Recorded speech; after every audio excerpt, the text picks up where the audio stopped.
Aloha, aloha, aloha, everybody. Welcome to Five Questions with the Source. Our special guest today is Fire with Dr. Ninja Turtle. How you doing, brother, today?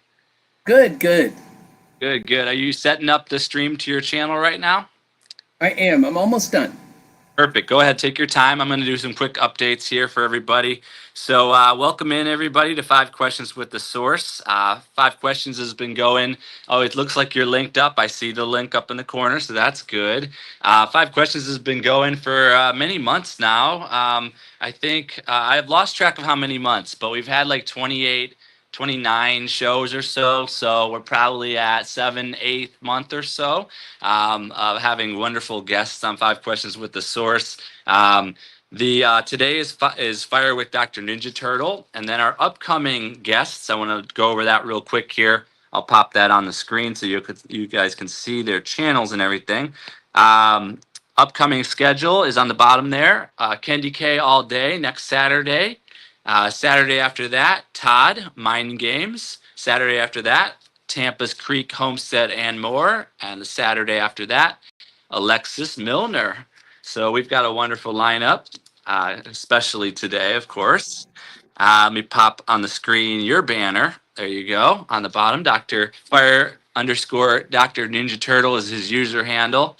Um, Everybody, check out Dr. Ninja Turtle. Make sure you get subscribed to him once you watch his content all the way through and leave him a nice like and comment. You'll definitely be interested because he brings a lot of value in everything from retiring early to finance to budgeting to money to investing to savings to living within your means to just a really cool, humble guy is what I've found. So, um, one more update is today on our support spin wheel.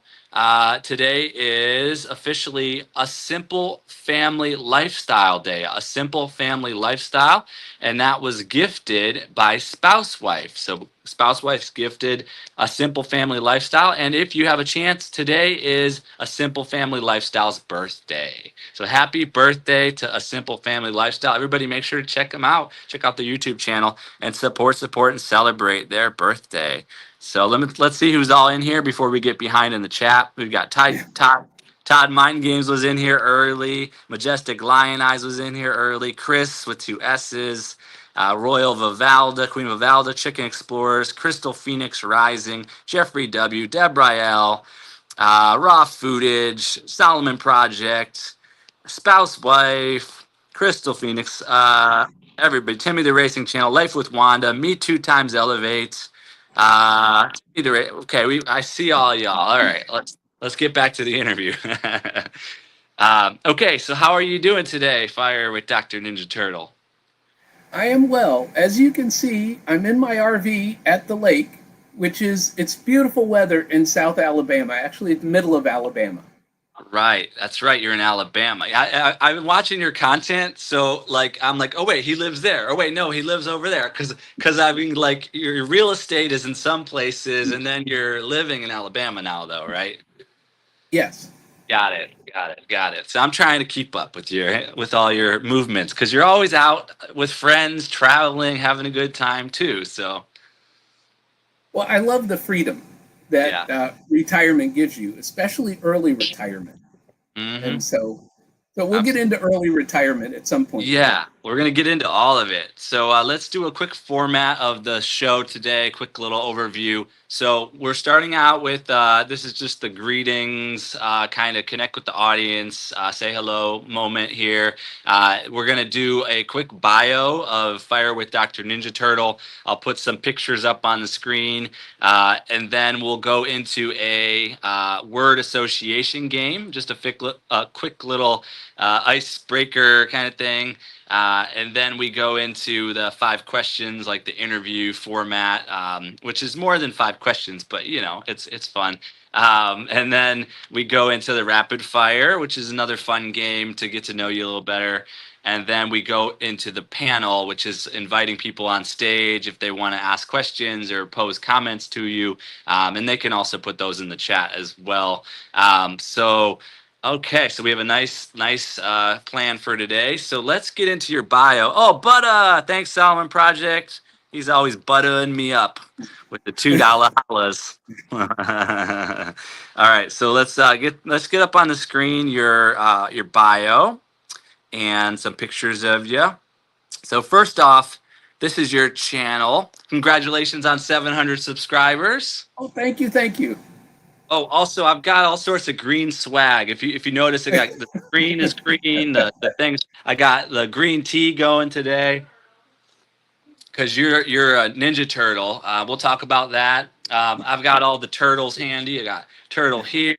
I got a turtle there. I got lots of green instruments around me. And yeah.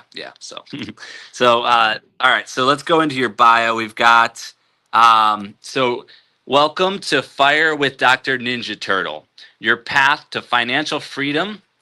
Are you ready to take control of your money, build real wealth, and retire early? You're in the right place. I'm Dr. Ninja Turtle, a real person who reached financial independence and retired early. And now I'm here to help you do the same. On this channel, you'll learn how to save more, spend smart, and invest wisely. Master your personal finances without feeling overwhelmed. Discover real strategies to achieve financial independence. FIRE, F-I-R-E. Whether you're just starting your journey or are almost at the finish line, my videos are packed with simple tips, motivational stories, and practical advice to help you reach financial freedom faster. And then, of course, subscribe. And there's new videos. He's got all that on there as well. Okay. So, and then a couple more pictures here. Just you sent me over this beautiful picture there. That's my Oh, teaching photo for colleges. So okay. Congratulations on 150,000 views on YouTube. Awesome. And I been did going. not know that. Yeah, you're doing great. And then here is you. That's your Those are that's my colors. that's your Donatello. That's your leather jacket, and Yes. you've got what a cap. You because you're a doctorate, right? Yes, it's a doctoral cap. Doctoral cap, and you got your diploma there, and you're standing on books, correct? Yes. And then here's a little zoomed in of you as Donatello, and then here is your dog, Ayo or Io, IO. and that is your Harley Davidson, or what is that? It is. That's a Harley Davidson Street Glide. Very cool. Very cool. Okay, so we got that. Good. I got a super chat from Spouse Wife. Thank you so much, Spouse Wife. Mo Butta. Thank you so much. I'll try to keep up with the chat as well today a little bit, but I might get behind. But thank you, Spouse Wife. Welcome in Raw Footage and Create and Relate. Appreciate y'all being here. And he's streaming as well, so y'all can go over to his channel, Fire with Dr. Ninja Turtle, and you also can stream, or you could tune in and help him with watch hours, whatever, I don't know, whatever people want to do, back and forth. Check out his content, all that good stuff. Okay, so let's do the word association game. Let's get this icebreaker going. So how this works is I will say a word and you just say what like the first thing comes to mind. Or you can go into story if you got something you want to share. It's fine. Uh, so here we Old go. guy here. You never know when you're going to get a story. I know you're good at it. I'll tell you. Rudy's here and is tuned into your channel. So very cool. Awesome. Okay, so word association game. The first word is 700 subscribers. Unbelievable. Unbelievable. I'm so grateful. Absolutely. Next one is YouTube. Getting over fear. hmm Yeah. Next one is money. Freedom. Freedom. Yep. Okay. Next one is motorcycle. More freedom. Yeah. Feeling the wind in my face. Yeah. is a freedom, and riding with a group of people to raise money for charity Yes. is a freedom and a joy that you can't explain. Yeah, it made me feel good just hearing about it. So, and I've never ridden a motorcycle yet. Yet, I'll just say yet. Let's see here. Next one is Ayo. Is that your dog, Ayo? Oh, Io? Ayo? Io is a Pomeranian, Yeah. and Io is African for joy. So there you have it. He is a Uh, joy. he's a joy. Oh, I love it. I love it. And he's financially free. He Yeah, is spoiled. he's spoiled. There you go. There you go. All right. Create and relate used to ride motorbikes. Okay. Next one is live streaming. Big fear. I had to get over. I was 500 subscribers Right. before I had enough, and I was here at the lake when I Yeah. did the very first live stream. I thought I'll just go sit outside at the lake and show the water. Right. And so I did it wrong twice. Okay. I was doing unlisted. I didn't know that you Oh, were yeah. supposed to go live. I didn't know.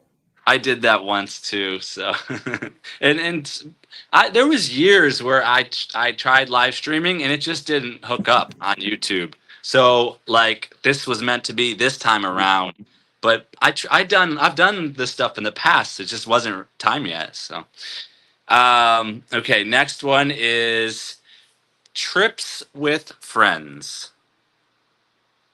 That is a joy of early retirement. That's what that is. I get to Yeah. travel all over the country.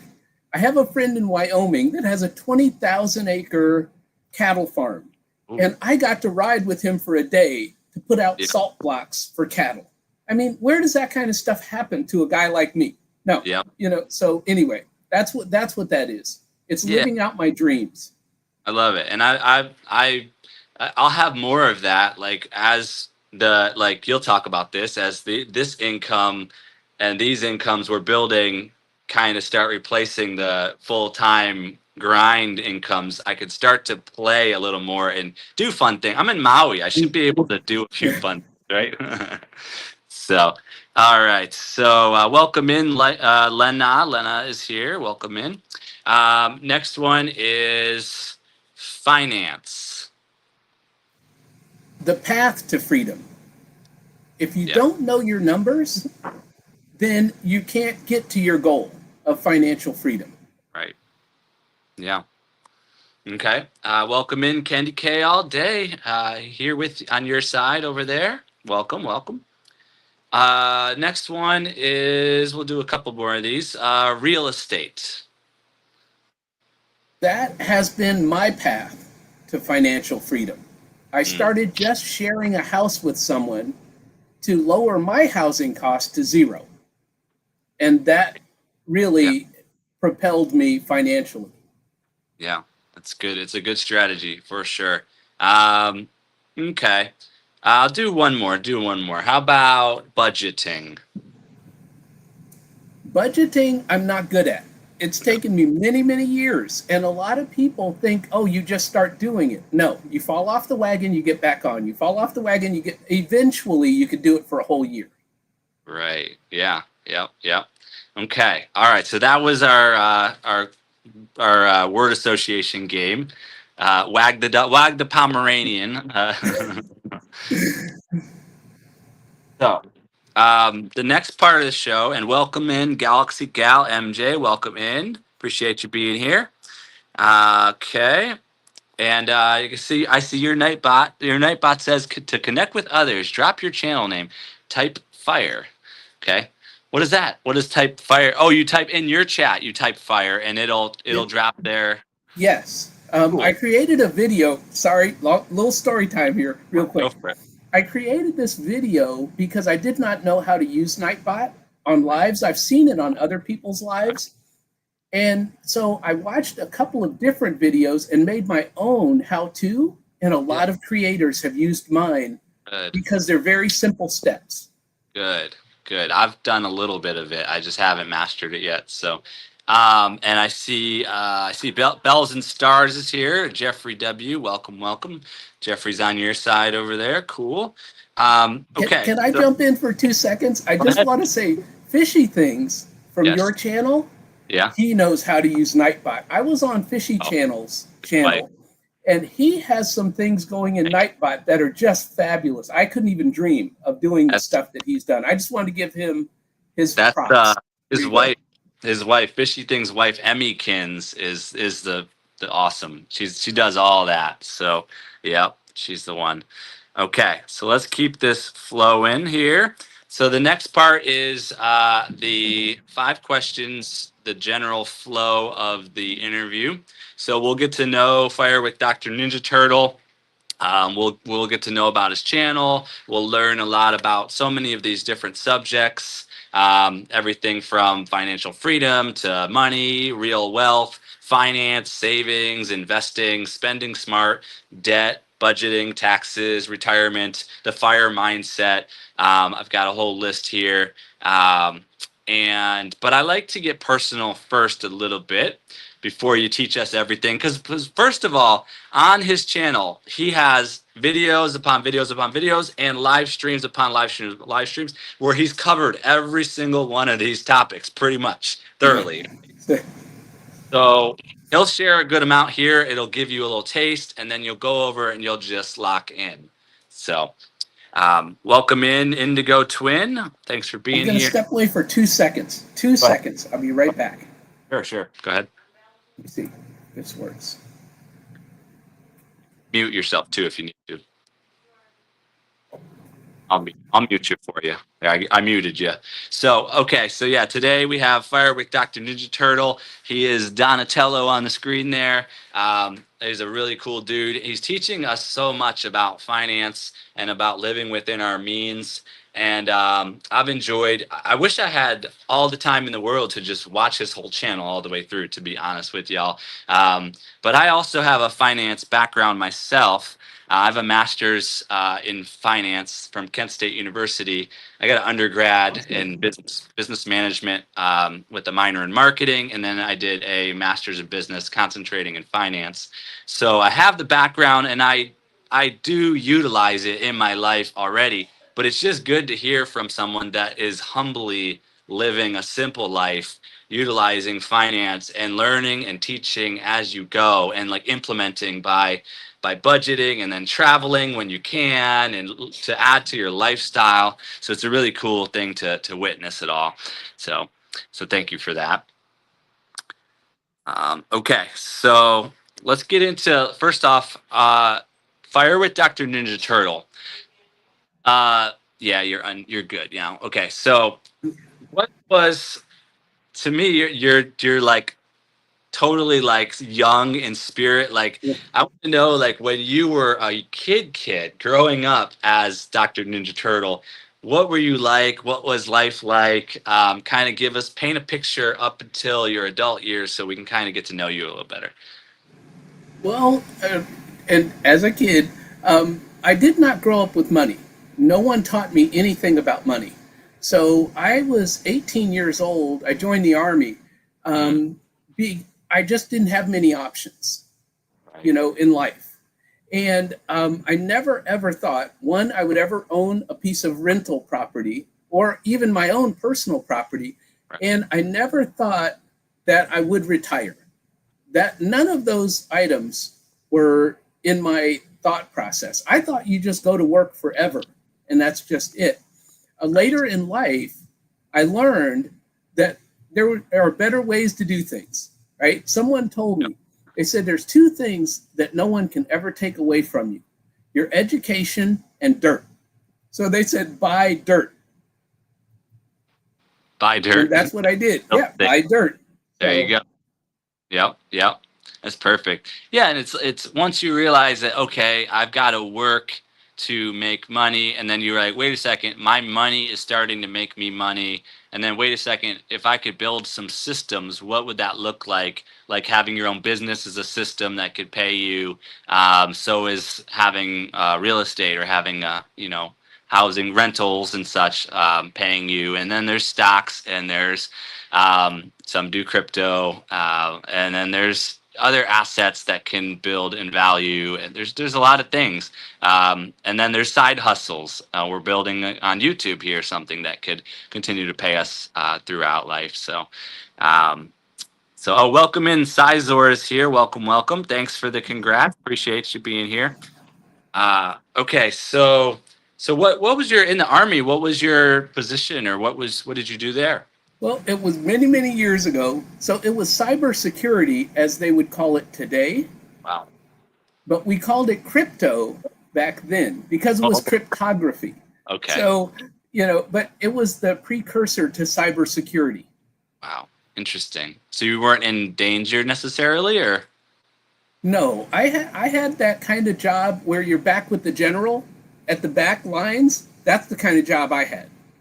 okay. So Cool. So it looks like me 2 times was in the army as well. Cool, cool. Awesome. thank you Thanks. for your service. I was gonna say. All right. Cool. Perfect. All right. So continuing on. So you grew up. And I did just watch a video of yours where you told your story. It was your first video, I think. You told your story from like all the way through, and like having nothing, and the stages of went into debt pretty early, so then you had to work, and then child support had to come in, so you had to pay that too, and then and then you're living in a home where you're having a tenant and he's fixing things, and then you wanted to go get your education, and then you got more education to become a doctor eventually down the line, and then your real estate has grown as well, and there's been a story behind that. So tell us about kind of your life, adult life. Give us a little bit of that story, I guess. Yeah. Well, yeah, I'm like a lot of people. I was paycheck to paycheck, Yeah. and I made a lot of bad financial decisions, such as not filing taxes. That's a bad financial. That's not a good move. Not a good move. Yeah. But at the time, I thought it was a good move because no one taught me anything about finances at all. I was doing it sort of on my own. But over the years, I've had some mentors who have taught me different things, such as, and I'm getting a little ahead of myself, but using equity in Yeah. your rental properties to buy more rental properties. I didn't know anything about that. So people have taught me, and I'm trying to pass that on through my YouTube channel to other people. Because if you don't know, you just don't know. Yeah, absolutely. And you're not the only one that can have these, like, for example, taxes for me. I had my own business for 8 years in transportation in Kent, Ohio. And long story short, you slip up in certain areas, you get behind. Like, debt has been an issue for me in business because of some of my ways of management. I allowed people to lead the ship in different directions, and it got me into different holes. And I slipped up in some regulatory areas, and I slipped up and got behind on taxes and things. Long story short, but then I was hit by a car, and I kind of released the whole business and everything and moved on, and the rest is history. So, but yeah, I have experience with debt and credit, and I just rebuilt my credit. So, everything you're teaching is spot on. I've got another guy here in Maui who's helped me with that a lot too. So yeah, this is all important. What you're bringing to, I think, our whole our whole group that's all doing YouTube together right now. I think we're all going to need this, what you're bringing. So yeah. Okay, so continuing on. So you went that path, and let's talk about your education a little bit. So what's your education? How did that go from the beginning all the way through? What did that look like? Well, I was living in Vermont at the time, right? And I just wanted to take one college class at the local community college Yeah. to prove to people like the world, I don't know who the world is, but to prove to the world that I could have gone to college. I did Right. not think, oh, I'll go and get a college degree. I Mm. wasn't thinking that. and I had one rental property, right? Right. Well, I had that one rental property for the next 18 years. Wow. And I couldn't figure out how do you get two rental properties, right? But after I graduated with my doctorate after 18 years of college, then I started buying more rental properties. But my focus was on school. That was my point. My focus was on getting my education, getting straight A's, and doing the best I could do in college. It Yeah. was not about real estate or building wealth. It was just about get the education. Mm-hmm. Yeah, absolutely. Okay, and so you got your doctorate at the end of that pathway, and now you're still teaching, correct? What I do you teach? am. I am. I teach business. I have a doctorate in business. And so you know more about finances than I do. I just wanted to say that, but I'm learning. I'm learning. And I learn a lot on YouTube. The more I learn, I try to pass that on to other people, Yeah. and I mean, last week I learned something new that I didn't know. And we talked about taxes real quick. Sorry, story time. We Do talked it. about taxes real quick. And I watch a lot of CPAs, not CPAs, certified financial planners, CFPs, Yeah. on how to do your taxes in retirement. I Right. have learned a ton about how I didn't know. I just retired, and now I'm learning how to do taxes in retirement. Yeah. Yeah. It's great. What I like about it most is that you're a humble man that's learning and teaching, and you teach about like living on what $900 a month. Is that correct? Yes, yes. With my Wow. pension, I have a tiny federal government pension, Yeah. right? Which is a blessing, right? A pension is a blessing. Right. So, but it's tiny. And so after I take out the money that I split with my wife to pay our housing expenses, because I don't talk about her finances at all. Her finances are hers. My channel is only about mine. Right. And so after we take care of the household expenses, I have $900 left over. Right. And so that is a stable income, right? Yep. Teaching is variable. They're not giving me that many classes this year for whatever reason. Last year I had more. YouTube is my avocation, right? It's my passion. Yeah. And my Yep. passion is to help the homeless, right? But anyway, going back to the $900 a month, if I can live on $900 a month, which I can, right? Yeah. Everything else gets invested to build wealth. Exactly. Yes, I'm all about that. So, so then that would be a lot of budgeting, correct? So tell us about your budgeting a little bit. Well, and I'm not a big budgeter, right? As like most people think budgeting is a strict you can't spend this and you can't spend that. I am a natural budgeter in that I just don't spend. Me I too. just don't. And Yep. I live in a low cost of living area, Yep. Alabama, Yep. which we picked because Alabama does not charge you on your government pension. That's the reason we chose Alabama, tax reasons, right? But Yeah. also, it was 30% less to live in Alabama than it was in Maryland, where I lived before. So I cut my cost of living by 30%. Wow. Beautiful. So all of these different decisions means I could live on $900 a month. Beautiful. I love it. Welcome in Poetic Tears. Welcome in Joe Valdez. Appreciate y'all being here. Okay. So tell us a little bit more about yourself. Like we did go over a pretty good amount. Like I got the snapshot of you living in Alabama. You got your wife. You got your dog Io. You got your motorcycle. You like to ride with the local community now Yes, because you did do that traveling with the Buffalo Soldiers. You're welcome to talk yes, about that.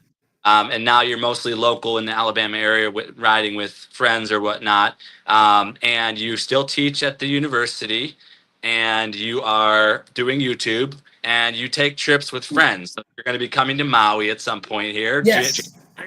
Tell us about Dream. that. It's a dream. Just tell us.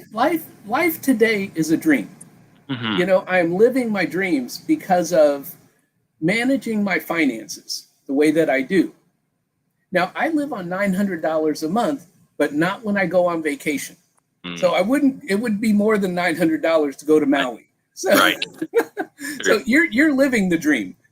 I'm looking at you going, he's living the dream. But but what I wanted to share about that is that when I started this journey, right, I was coming out of a homeless shelter. So Right. I started with nothing and I fished for food. That's Yeah. how I survived. Now, if I lived in Maui, I could fish for food, I'm assuming. So, Yeah. but but I was in the San Francisco Bay Area. So I fished for food. And I never want to forget that. See, those are things that one, I don't ever want to go back to. So that motivates me to save my money and manage my money so I don't ever have to go back to having to fish for food. And now I'm here at the RV at the lake where I can Right. just fish for pleasure, right? Right. And Nice. so, having said that, I am a cat fisherman, right? Okay. I love catfish. I grew up eating catfish, and we got a ton of catfish out here in this lake. So, Hmm. I'm So living the dream. so you when you speak about fishing, there's like 1,000 YouTubers that want to connect with you based on fishing alone. So while you're there, do live streams or do content and then connect in with fishy things and as many fishing channels on here as possible. And then gradually there's 1,000 more subs that will just jump on board with you. So that's pretty cool. And I never thought about that. I mean, I did think about it this weekend. I said, I'll just sit out here and live stream at the lake, but I didn't think do it while fishing. It's part of your financial freedom. It's like the lifestyle side. You got to show that more and more, you know? Yep. It doesn't have to always be a topic like budgeting or whatever that you have to like script out a whole thing and then you got to put a presentation on. It could just be you riding the motorcycle with the crew or on the lake catfishing. These are the lifestyle side of things that people want to see, you know? So, yeah. Um, I kind of picture you as like you're in the early phases of becoming like a rich dad, poor dad. That's kind of my thing. I'm just, or what any of these different book writers, take my Oh, opinion. you're coming in and out a little bit. Okay, I'm gonna go out and come back in to refresh the stream. But go ahead and talk. Do you read any books? Who do you learn from? And I'll be right back. Okay. So, my favorite books, like he mentioned, is Rich Dad, Poor Dad. But another book that's about real estate, Rich Dad, Poor Dad, is just about having your assets pay for your liabilities. But another book that I really love is by Gary Keller, who owns Keller Williams Real Estate, and it's The Millionaire Real Estate Investor. And it's very simple, although it's a big book, but he has like five main points, right? Buy a million, own a million, pay off a million. Hmm. It's very simple, right? So then you have like these real estate goals. How can I get to that point? And people do it so many different ways in real estate. But that book has been pivotal to me because he says stay focused on your goals. Yeah. So you are an avid reader then? You do read a lot of about these subjects too? Well, not anymore. Not Not anymore? anymore. Because we have YouTube, I right? know. And there is a channel on YouTube where they read you the audiobook. And so I listen to audiobooks on YouTube. And I will say, because I love free, your screen is frozen, but I'm going to keep talking. Maybe it's my screen. But there are so many free books on YouTube that I have found that I listen to. And I'm trying to think of the name of the channel, which I can't think of course. Oh, Ronnie Roland. The guy's name is Ronnie Roland. But he has these audiobooks. Okay, I hope it wasn't me that was frozen. But If you get a chance, you can refresh your stream too by going out and then coming back in through the link, because it could be your stream too. Yeah. oh, am I breaking up and freezing? It did. It did buffer for a little bit. So I went out and came back in to try to refresh the whole stream, but it could be yours too. So once in a while, might want to go out and come back in as well. Okay, Yeah. you go ahead and talk. I don't I- know how to go out. I've never done that before. Just you I'm gonna have the leave. link. I'm gonna exit. Just leave to close the tab and then go ahead and use the link to come back in. Yep. Will do. Thank you. Thank you. Okay, so this is 5 questions with the source. We have our special guest, which is Fire with Dr. Ninja Turtle. We've been talking about his background and how he became Fire with Dr. Ninja Turtle, his journey from poverty to growing up and making ends meet to, his work experience, his education experience, becoming a doctor and teaching, and now teaching all of us here on YouTube with this channel, Fire with Dr. Ninja Turtle. Here he is. Oh, okay. I am back. I've Cool. got some kind of light shining on I me. I don't know. know The what sun that must be is. coming through a little Yeah, tiny. it's something. Yeah, you never know here in the RV, so I will move over. Yeah, it's on your chin, but who cares? I Yeah, don't care. and I'm trying. I don't know. I don't know. 1 second. I'm going to try a light above me, Okay. but I don't think that's it. All right. Sounds good. And thanks everybody for Okay. being here. Nope, Appreciate that's everybody for not being. it. And I see Yep, all 1 second. I'll be right Zizor. back. Go ahead. I see Zizor. I see Mind Games. I see Solomon Project making jokes always. I see Poetic Tears is in the chat. I didn't ask the doctor about his shoe size. No, I haven't at Solomon Project. Jerry G. Welcome, Jerry G. How are you? Creating Relate Nope, is here. we can't get Uh, rid of it. Eh, it's fine. I see spouse wife. Thanks again for the super chat, spouse wife. All y'all are here and are wonderful. Solomon Project wants to know about your shoe size. Oh, I think I'm an 8. So I don't know. And I tell you, I have. Let's talk about this. I have 3 shoes. That's it. Oh, You know, what? That's it? I've got an Wow. outside pair of shoes that I wear out in the yard. Yeah. And so when I put those shoes on, my dog knows we're getting ready to go out for a walk, Yes. right? I have outside shoes that I use to drive to the store, Yep. right? And they're like beach sandals, right? Mhm. Yeah. So I got the beach water shoes. Those I use to go to the store. My Yes. dog knows we're going for a car ride when he Right. sees those. Yep. Other than that, I have house shoes. Right. Yeah. That's how Me too. simple my life is. Me too. I'm the same way. I mostly wear slip-ons, which are flip flops. And then, yeah, house shoes. And then if I have to throw shoes on for work, like in a warehouse, I'll throw them on. Like, so, uh, welcome in LGG Love. Welcome, welcome. Okay, so let's keep on flowing. Don't worry about the light. It's really no big Yeah, deal. I don't know what that is. I have no clue. No clue. Fine. It's fine. So we're in the meat of the interview. Um, how about you want to tell us a little bit? We'll get back to finance topics more and more, but tell us about your channel and maybe your YouTube journey. It looks so like give us an idea of what type of content, kind of your schedule, kind of what people can expect when they come over to your channel, like what they should tune into, and then after that, we'll talk about your YouTube journey a little bit. Well, first of all, I'm going to pick up the fishing in the future, right? Yes. Maybe September, October, once I stop traveling so much. My summer's been traveling. But on my channel, the whole point of my channel is to help people become financially stable, right? If you came from where I came from, Mm-hmm. right, your life can get better. And, we talk a lot about YouTube and side hustles. So Right. that's a big thing because back in the day, I had side hustles where I was like, let's say a security guard at night at a building, right? Yeah. Mm-hmm. We didn't have YouTube back then, but I have been side hustling for over 30 years. So I am really big on side hustles to get them to replace your income. Right. And so my teaching side hustle eventually replaced my federal government income, and I was able to retire. Nice. And I Nice. think everyone can do that on YouTube. Yeah. Yeah, I think so too. Yeah. Yep.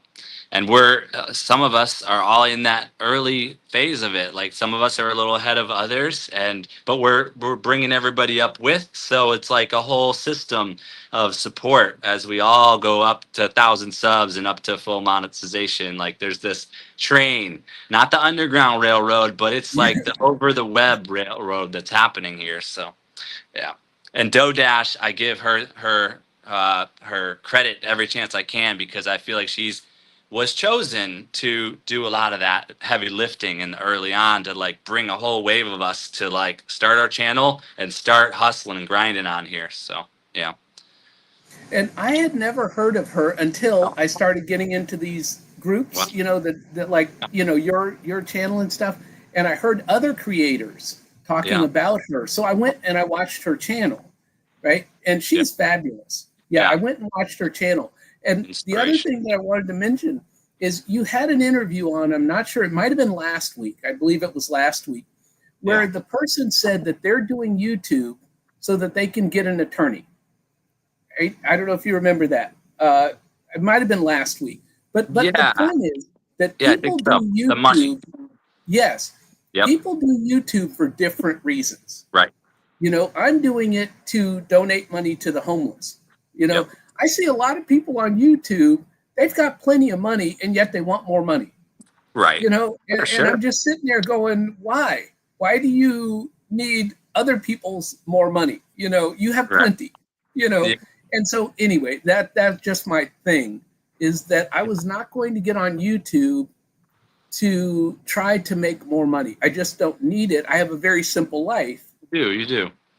and I just don't need it. So Who knows? You are a very humble man, but as you do good, and then God entrusts us with more to do more good, then it's like that's a business, a spiritual business decision. If God says, "Hey, okay, it's been good, playing small, but what if you do become a rich dad, poor dad level of a teacher and you have the books and you have the platform, the podcasts, and you are chosen to travel and teach these subjects, and from where you were to where you are now, there's a whole story there that maybe God wants out there, a super humble African American, brother that can relate to a whole nother, group out there in the world. So yeah.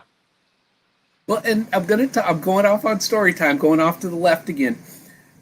On my community post, I just posted a video the other day about the water project. And I was watching another financial YouTuber who talked about Mr. Beast and somebody else who I don't know, but two Yeah. huge YouTubers are trying to raise $40 million in the month of August Yeah. to put water in places where people do not have clean water around the Yeah. world. Hmm. And so they're asking everybody to either donate to their channel or share out the video about what they're trying to do. Yeah. And that is in line with what you just said. If my Yeah. channel grew, Right. maybe I could help more than just the people in my community. Correct. Right. I could help people all over the state of Alabama. And again, Right. another side trip. Okay, Buffalo Soldiers. I joined the Buffalo Soldiers so that we raise money for charity. And we ride our motorcycles all over the country to help raise money for scholarships for college students and that kind of thing. So I am into charity. I Yeah. just am. It's my way of giving back what I've been blessed with. I love it. I love it. And how many people out there know that there's motorcyclers out there doing good? I mean, they get a kind of a rough kind of image out there. And then also there's an African American motorcycler out there, and then there's a whole group of Buffalo Soldiers African American motorcycles. It's just mind-boggling for people, me at least. So, you know. I love it. It's so cool though, because you're in your Ninja Turtle jacket, and you're like they said, you're covered from head to toe, and you just got they can see your eyes, and you're a Ninja Turtle. Oh my gosh! Do you take your dog with you on the motorcycle or anything? Well, no, not yet, because he's only a year old. He's just now a year old. All right. If someday I'd have to get him like goggles and earmuffs or something, Yeah, But people adorable. do. People have sidecars that they take their you Adorable. know. And another side story. That's how I got the name Ninja Turtle. When Yeah. I joined the Buffalo Soldiers, my Yes. motorcycle chapter, somebody in my chapter gave me that name, Yeah. and that's how it all started. So everybody had a name, you know. All Yeah. Buffalo Soldiers have a name, whatever it is, Yep. and mine was Ninja Turtle. Yeah. Very cool. I love it. I love it. Uh, Zizor says Leonardo is my Ninja Turtle. I think I'm Michelangelo. He's a cool guy. I always like Michelangelo. Yeah. Who? Drop it in the chat. Who is your Ninja Turtle? Everybody, welcome in. Check MP. Welcome, welcome. Okay, let's continue on a little bit. Okay, your YouTube journey. I know you've been really hustling lately, but it says your channel was started in 2017. It says you've got 702 subs or something. Congrats again on 700 subs. You've got 320 videos or more. You've got 150,000 views. Congratulations on that milestone. So tell us what your YouTube journey's been like. Well, it was very slow because I knew nothing, right, about YouTube. I watched a ton of YouTube videos while grading students, Mm-hmm. but I knew nothing about doing YouTube. Like I didn't know analytics. And to tell you the truth, I didn't care. Okay, when I first started this a little over a year ago, I just wanted to get over my fear of being in front of the camera.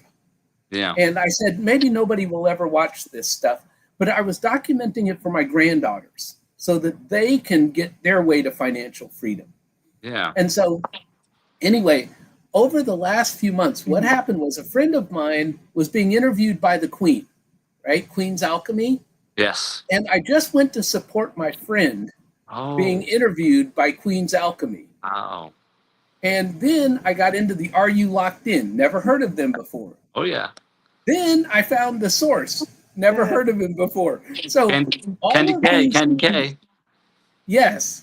And Kendi K, she interviewed me. That was my first interview. You're my second interview. All right. And so when she said, I want to interview you, I said, but, But. yeah. And so I stepped through the fear Yes. and did that interview, which gave me the confidence to come and interview with you. Yes. But You I'm do. really an introvert. Yeah, I'm an introvert. So Yeah. this is all very, very hard for me. I'll work all day, 8, 10, 12 hours, whatever, and I'll just be in my head working, and then I'll be drained, and then I'll come home, and then I'll hit the play button, record button, I'll just go woo, and then I hit the end button, and then I just go, and then I just relax. And I don't want to talk. I don't use the phone. I probably use the phone one time a month or once every 2 months. I'll talk on the phone with somebody. But other than that, I don't use it. I don't do any of that. I just live a simple life. Deb's here. I'm here. I work. I do YouTube, and we have our simple life. That's it. So, welcome in the Rav family. Welcome, welcome. All right. Positive Crash Outs Vlogs is over on your side. Welcome, welcome. Appreciate you being here. Okay, and we've got 24 million people in here tuned in to Fire with Dr. Ninja Turtle. Yes, indeed. So your YouTube journey. So gave us a little bit of background. So the other interviews that are out there, a couple of them, of course, Queen's Alchemy, of course, Big Jack Story Time, and then you've got what's her name? Kendi K, Coffee and Conversations. You did that one though. You've done this Yes. one now too. Echo, Living My Best Life, Kaleidoscope of Happiness. She does a wonderful chat, conversational style thing. And then Jarrett Talks, a very chill hangout thing. And there's others, but these are, so for all y'all out there who are looking to get on a stage, there's a whole trail to move through potentially.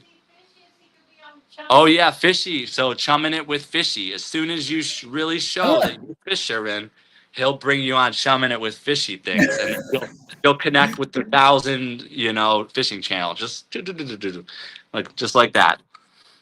Yep, I I love did it. not know he had that. I did not know that. Oh, I just saw him at night. He was fishing at night, and that's one of the things I love yeah. to do is fishing at night.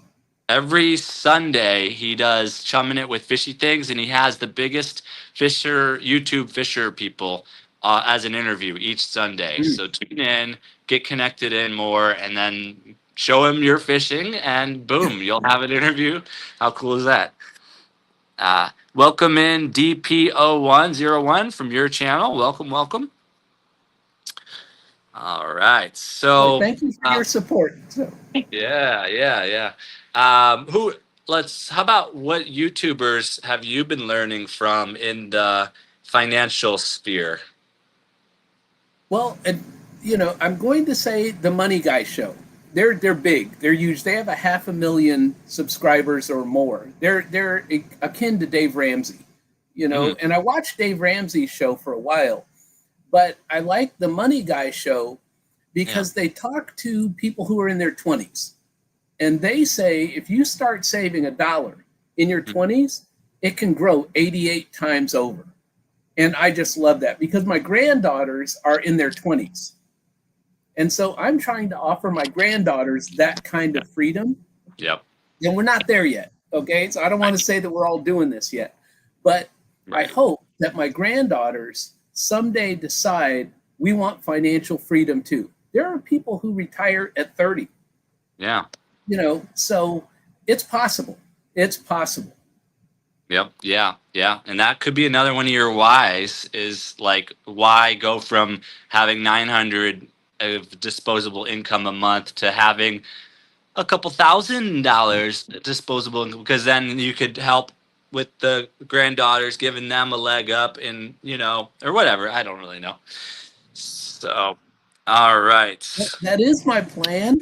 And Yeah. that's my offer to them. I offer to match anything they save in their Roth account, Hmm. in their retirement account where they're working. Yeah. I tell them that I will match that. But Cool. again, we haven't gotten there yet. So Right. Not yet. Welcome, Andy Mon TV3. Welcome. Okay. So, what about? So let's get into some of those subjects. So I'm not sure what order to go into them. If you have an idea, first of all, what's the FIRE mindset? You want to tell us about FIRE? yeah, financial independence, retire early. Or as another YouTuber who did the same thing, he retired early. He said it's financial independence, recreational employment. And that I love. Yeah. My teaching is recreational employment.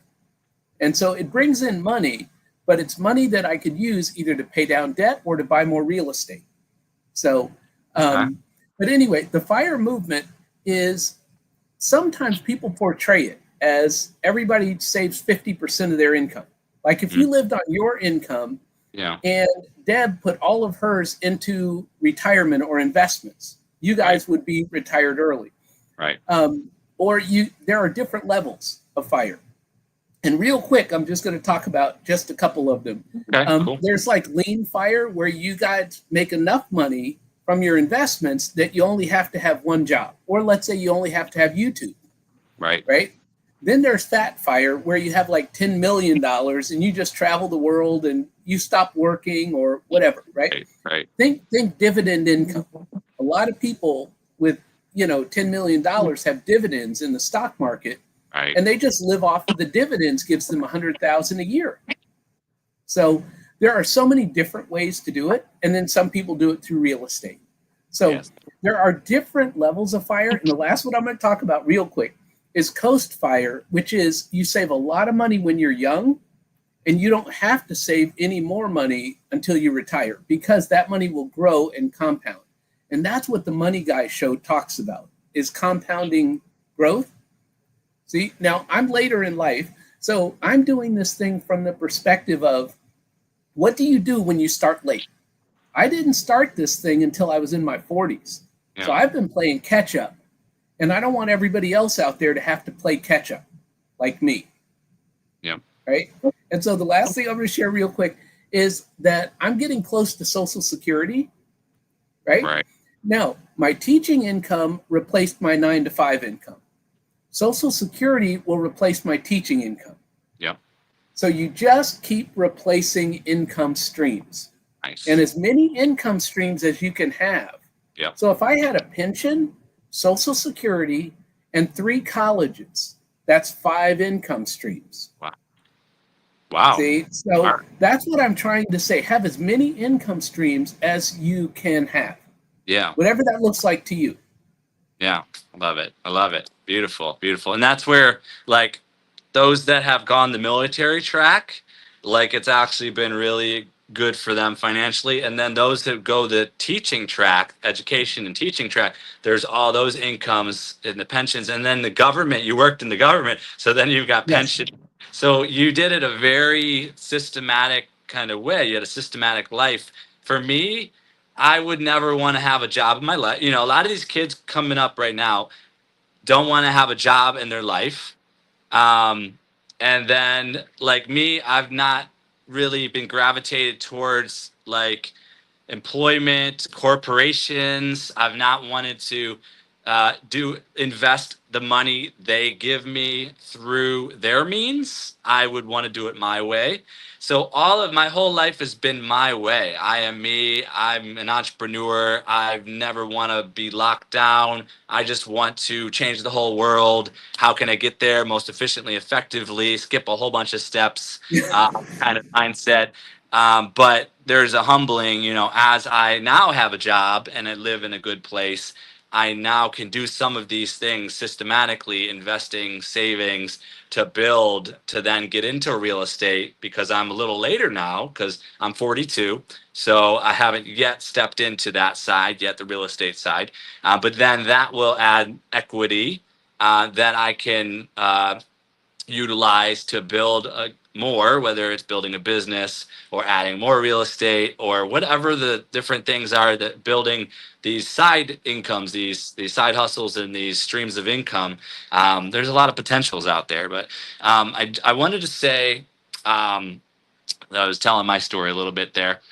Um, so let's talk about savings a little bit. So, like savings in general, but then also there's these high yield savings accounts. Do you do that, or what savings? Well, I do. I have very little money because I'm just a regular guy, right? I'm not like some super person. But anyway, I have very little money in high yield savings accounts because I'm trying to build wealth and trying to play catch up. Right. All of my money goes to work. I make all of my money go to work. Now, having said that, I'm Yep. getting to an age where I need to start having that savings. Right. So that's now a priority. Yep. But when I was younger, I thought all of my money should be working. I mean, working 24/7, doubling and Yep. tripling. And that's what I did. So I never had a savings. But if you have multiple streams of income, right? Like I always had a side hustle, like a second job. Hmm. In case something went bad, I had that side hustle to fall back on as far as income. So Yeah. I've never had a savings. I've always flown by the seat of my pants, Right. you know. And so I just want to tell you real quick that you are in the place where there are two of the biggest real estate people live in Maui. Really. And so I'm going to suggest that you go to a real estate meetup there in Maui Yeah. because they started a, what do I call it? Like a website for real Mm. estate people, right? Yep. And the Yep. two founders of that company live in Maui. Oh wow. Now Who are they've they? since sold that company for multi millions of dollars, Yeah. but they both live there in Maui. Are you gonna say who they are or no? Well, I can. I didn't know if you wanted me to mention that. But anyway, the website, which is also on YouTube, is called Bigger Pockets. And it's a real estate, it's like Facebook for real estate investors, for new real estate investors, old real Yeah. estate investors. They started this. And that's how I learned real estate, was Okay. through their podcasts. And the two founders have now both moved to Maui. I mean, the founder owner, he sold that for millions to like Yeah. maybe a hedge fund or whoever buys these things. Yeah. But anyway, they both live right there in Maui. So you're living with two legends. Oh, I know. I know. There's definitely people here on this island for sure. Yes, indeed. Yes, indeed. We got celebrities, plus we've got some of the rich. But myself, I'm into like the grassroots doing good. Like, want to always make sure there's those people that are about like the land and growing the food and having spaces for the animals and community. And there's such a good level of people on the island that are just keeping it a nice place and not becoming like an Oahu big city, skyscrapers and smog and crime and all that. Like, there's really good people across the whole island holding it down. So that's my people. So yes. Well, tell me really quick because I know nothing about hunting chickens. And I just Oh, wanted you to just explain that to me because I've always wanted to ask you that question. sure, absolutely. So the Great Chicken Hunter, I know that guy. Great Chicken Hunter, he is no, I myself and Deb, we property manage where we are at. It's a way of saving a little money on rent. We don't save that much, but it's been good for us to live in a community, in a gated community, 2 acres. We've got like 8 units. There's 10 of us, so it's a bit of a compound, you could say. And But we property manage, so we have our hands on every little thing to make sure this place is really nice for us and for everybody else that lives here. So one of the things is the roosters. They do crow at all odd hours, including 2 a.m., 4 a.m., and such. So not only affects us, but affects all the tenants. So what I do is I go out there with a super soaker water gun with garlic water in there, garlic and hot and garlic, and then it becomes garlic water. And then we tried cinnamon. We went around the property perimeter and we put cinnamon, like certain spices will deter the chickens. And then we tried that, but then we shifted to garlic water. And I go out there and I just approach the chickens around the perimeter of the property. I just go, ah! And Yeah. I spray garlic water everywhere in the areas where the chickens are hanging out around the property. And I just been I for a couple weeks straight was just every day out there doing this. So I had to make content. This is the reality of the life. So yeah, I've had a lot of fun. I've got my fifth Great Chicken Hunter video ready almost. So I'll be putting that out pretty soon. But it's fun, and maybe that'll be the big viral thing that'll help the whole channel. So, and all of us are connected, so it helps all of us. So, yeah. Well, and I have to tell you that because I've never gotten a chance to just talk to you, but I have to tell you that I love what you're doing Oh, for the thank you. small creators, like this support spin wheel Hmm. and giving people the opportunity to come up on stage. You know, what Yeah. you've done Yep. connecting people, I will always support you for the Absolutely. work that you're doing for Thank you. others. I think that's what I want to say. That's the idea. I mean, that's who I am. I want to change the whole world, but I think if we can just be ourself and turn the cameras on a little bit and share our life, share our wisdoms. I'm also a systems builder, so I always get ideas of how to build systems. So I'm always focused on how can we help everybody to win on here and to build that momentum. So more and more of us win, so that we can all help those that are coming up next, and then it's just Mm. this cycle. So I'm just always building systems and thinking of in the background how to expand source network television. So each of us that has any wins, that provides for then all the rest of us to then win a little easier. And so that's what we're all doing if we really are a community. So yeah. Well, you're doing community service. I love community service, so Yes. therefore I'm in. Yes, I know you. You've been in since day one, since I met you. Like, it's only been a couple months, maybe 2 months or something, 3 months maybe. Yes, yes. But And yeah, that's really my YouTube journey. If you say my YouTube that's, channel really started a yep, couple of months ago, because I learned that the analytics of when you should post, on what days, and then I started doing lives weekly. So I tell everybody my live is weekly on Fridays, at 10:15 a.m. Central Standard Time, because that's when my doggy is in doggy daycare. So it fits Ah, my life. It doesn't fit anybody else's schedule. It just yep. works in my life.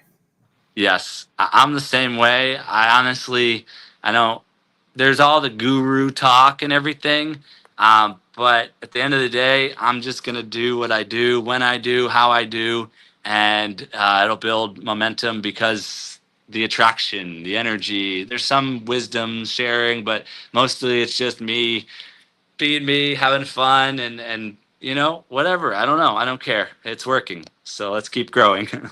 So okay.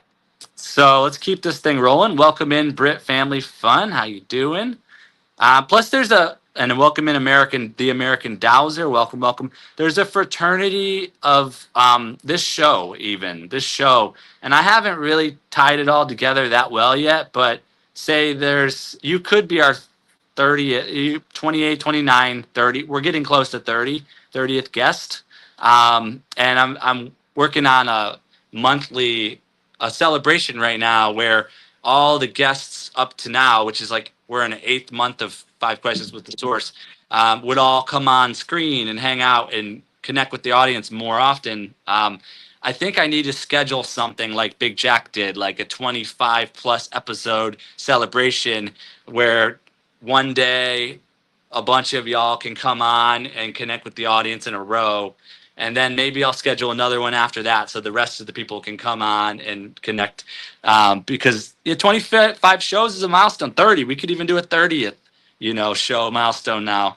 So yeah, something still in the works in the background. So, but it's a fraternity or both women and men and those that aren't gender fraternity or per se. So, all right. So Well, I back just to want to thank you for go this ahead. opportunity, because this Absolutely. is huge for me to be sitting here talking to you. It's one of those dream things that you think, oh, that'll never happen. So for me, Well, it's a dream.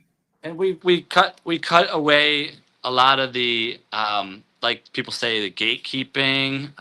We cut away like, okay, if I were Oprah and I just came here and interviewed somebody with 50 subscribers, 100 subscribers, 200 subscribers, like that's the type of mindset, like because maybe I am like a future Oprah type, and maybe you're a Yeah. future rich dad, poor dad. But we're here now in this moment, meeting each other and launching from grassroots, from the bottom right now. So that's what we're doing.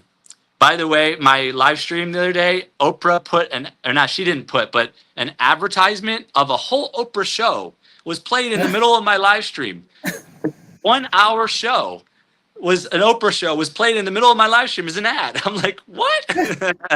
Well, and that brings up something I brought up just recently on my channel, which Yes. is that I'm starting to see ads on live streams. And I thought that you didn't have ads on live streams, that you only had it like on your long form content.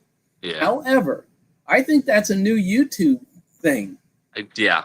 They're gonna make their money. I mean, they're making business decisions there. So, all right. So let's keep on going because there's more subjects to cover. We all want to learn with you, and we'll do that for a little while, and then we'll go into rapid fire with some fun stuff, and then we'll have a panel and bring up some people on stage and have some questions and comments. So, okay. So money. Like, I feel like when you were growing up, money didn't mean what it means to you now. Could you tell us maybe what money meant to you and what it means to you now? Well, I'll tell you what my father said to me. He said, "Money burns a hole in your pocket." And so it does. And that's what my life was like. And I had to learn to sew up that hole. Right. Yep. And in short, save the money. I had to learn to save the money. And part of that was out of necessity, right? Yeah. I was caught up in the government downsizing back in 2011. Mm, And so I had a pay cut. Now, when your employer cuts your pay, you right. start to realize, I don't want to work for anybody else. And I can't rely on one source of income. Right. because they tell you how much you can eat. Yeah. And so when that happened, that's when I launched into the fire movement without even knowing what the Mm, fire movement was. I right. said, I need another source of income. Hmm. Yeah. Wow. Wow. So what does money mean to you now? Like, how would you define it to people that don't really get it, you know? You get to a point, I'm financially free. That doesn't mean rich. People think, oh, financially free means rich. No, it just means you have enough to cover your lifestyle. So I have a very simple lifestyle, so I have enough to cover my Right. simple lifestyle. And so that could mean anything to anybody. Let's just say people that move to Thailand, Yeah. right? They could have a $20,000 a year pension, live in Thailand like a king. Right. So everybody has to define financial freedom for themselves. Right. Maybe it is somebody that has like those millions and millions that buys, I don't know this stuff, Burberry or Louis Vuitton. I don't know those things. Right. But maybe it's somebody that does that. That's financial freedom for them. See, I guess you could call me lean fire Yeah. in that I have just barely enough, but it's enough. So, all right. So, teach us a little bit of the frugal ways. What are some tips on living within your means or living frugally? How do you save? How do you like tell us a few things? Well, I can only tell you what I do, right? Which is embarrassing. Okay, but I'm gonna put it out there. I'm gonna put it out there.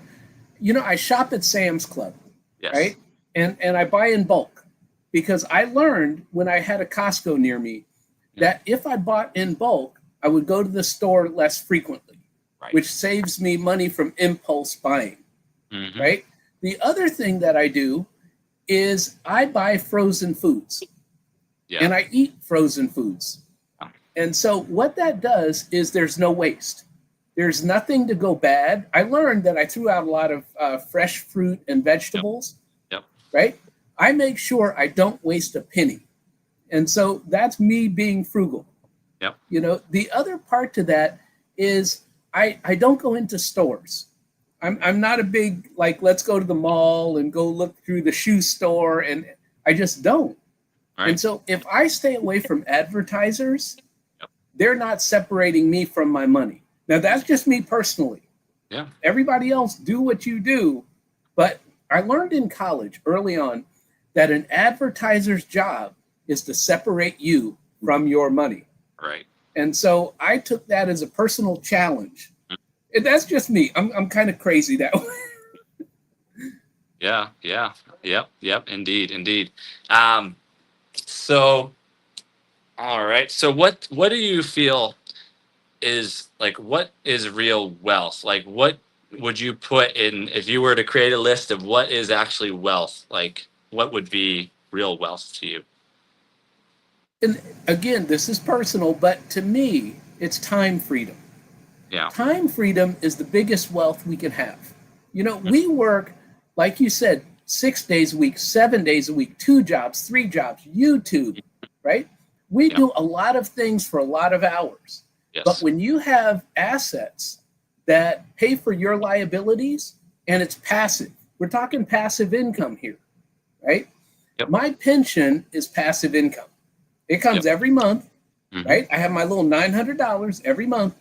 And so that is passive income. If I can learn to live on that, I Yep. have all the time in the world, Right. right? And when you have time, you have choices. So the choice I make is go fishing. So that's my point is everybody gets to define what wealth is to them. Wealth Yep. to me is sitting here in my RV, which this I don't want to say like this thing costs a lot of money. It didn't. So it's a 2019. And Yeah. so it didn't cost a lot of money. However, it's at a beautiful lake that gives me the wealth of life that's wealthy in my life by Yeah. my definition, which is catfish. So, so Cool. So what about uh what about investing? Like investing like there's stocks, there's crypto, there's gold, silver, there's real estate. Which ones do you dabble with? well, I have them all. But most of it is in real estate because you can borrow 90% of the money you need to invest from the bank. Yeah. right? And then you get other people to pay the bank back. Right. I See? know. So that's why I did that. With stocks, you have to pay 100% of what you own. Nobody's going to loan you money to buy what you need to buy, and then nobody's going to pay off your stocks. You have to Right. buy those yourself. Yep. So now, crypto, I have a sister in law and other relatives that are all very young. Well, they're in their 40s, but they're younger than me, and they're very much into crypto. Mm-hmm. And so they're getting me started into crypto. All right. So I have a whopping $150 is so because if I lose it, it's not going to change my life. Right. Correct. Now granted, I've made a little bit of money, but for a while it stayed at $75. Right. So it's not going to change my life. And so I will invest more when I have extra money. But at this point in my life, I don't have extra money. Right. Yeah. Yep. Yep. So, and you've got real estate. What's your real estate journey been like from like the beginning, your first real estate to like where you're at now? What were the phases of you entering real estate? Tell a story. Well, when I started, I read Rich Dad Poor Dad, Yep. right? I was on an airplane and got it at a airport bookstore and read it while I was on the plane. And when he talked about buy assets that fund your liabilities, my mind kept thinking of, can I get a house with a mother-in-law apartment? Something to offset my mortgage. And Yep. what I ended up doing was I bought a house that had a little room in the basement for like a teenager that visited. Well, I had a bathroom built onto that little room and made myself a little studio apartment in the basement and rented out the whole top of the house. And I could not believe I lived with zero mortgage for 2 years. Yeah. And so once I did that, I was hooked. If I could live for free for two Yep. years, then I could replicate this and do this over and over again. And that's what I've done. Yep. Beautiful. Beautiful. Welcome, welcome, broke but bountifully blessed Carol. Welcome, welcome. See, we want to do broke but bountifully blessed Carol. We've got somebody Yes. teaching. We want your name in the next 1 year, 2 years, maybe. We want it to be like wealthy and bountifully blessed Carol. We want to see that. If you want that for yourself. Well, I'm broke and I'm bountifully blessed. So I love that channel. See, I would follow that channel. It's See, very because humble. I connect and I resonate with that. True. It's true. It's a very humble and people like that. People like the humbleness of it all. So yeah, you're right. It's BBBBC. Okay. All right. And the Rav family says investing is awesome. Gold, crypto, commodities, real estate. Yes, indeed. Yes, indeed. All right. Um, And then continuing on, so let's see, finance, savings, investing, spending smart. What's some tips on spending smart? Well, and I covered that a little bit. Some people, it's finding stuff on sale, right? Like some people go to thrift stores and they buy something at a thrift store and then they resell it, right? Now they may wear that item once or twice and then resell it. Yeah. There's a YouTuber that I watch. She counts the cost of her clothing by how many times she wears it. And again, she came from nothing and she's building wealth. She now has 2 rental properties. I watch a lot of people who started with nothing and have built wealth. And they keep me focused on saving and spending less and living on less than I make so that I can build wealth. So I'm learning from others that are on YouTube that have done this. Yeah. I love it. I love it. And as you grow, because you're at 700 subs, I'm not sure where you're at with the watch hours, but there is the monetization side of things. I know you're humble about it all, but you'll have the ability to have like memberships and things, and so you could have a course, and you could have um, you know members and have access for the member if you choose to.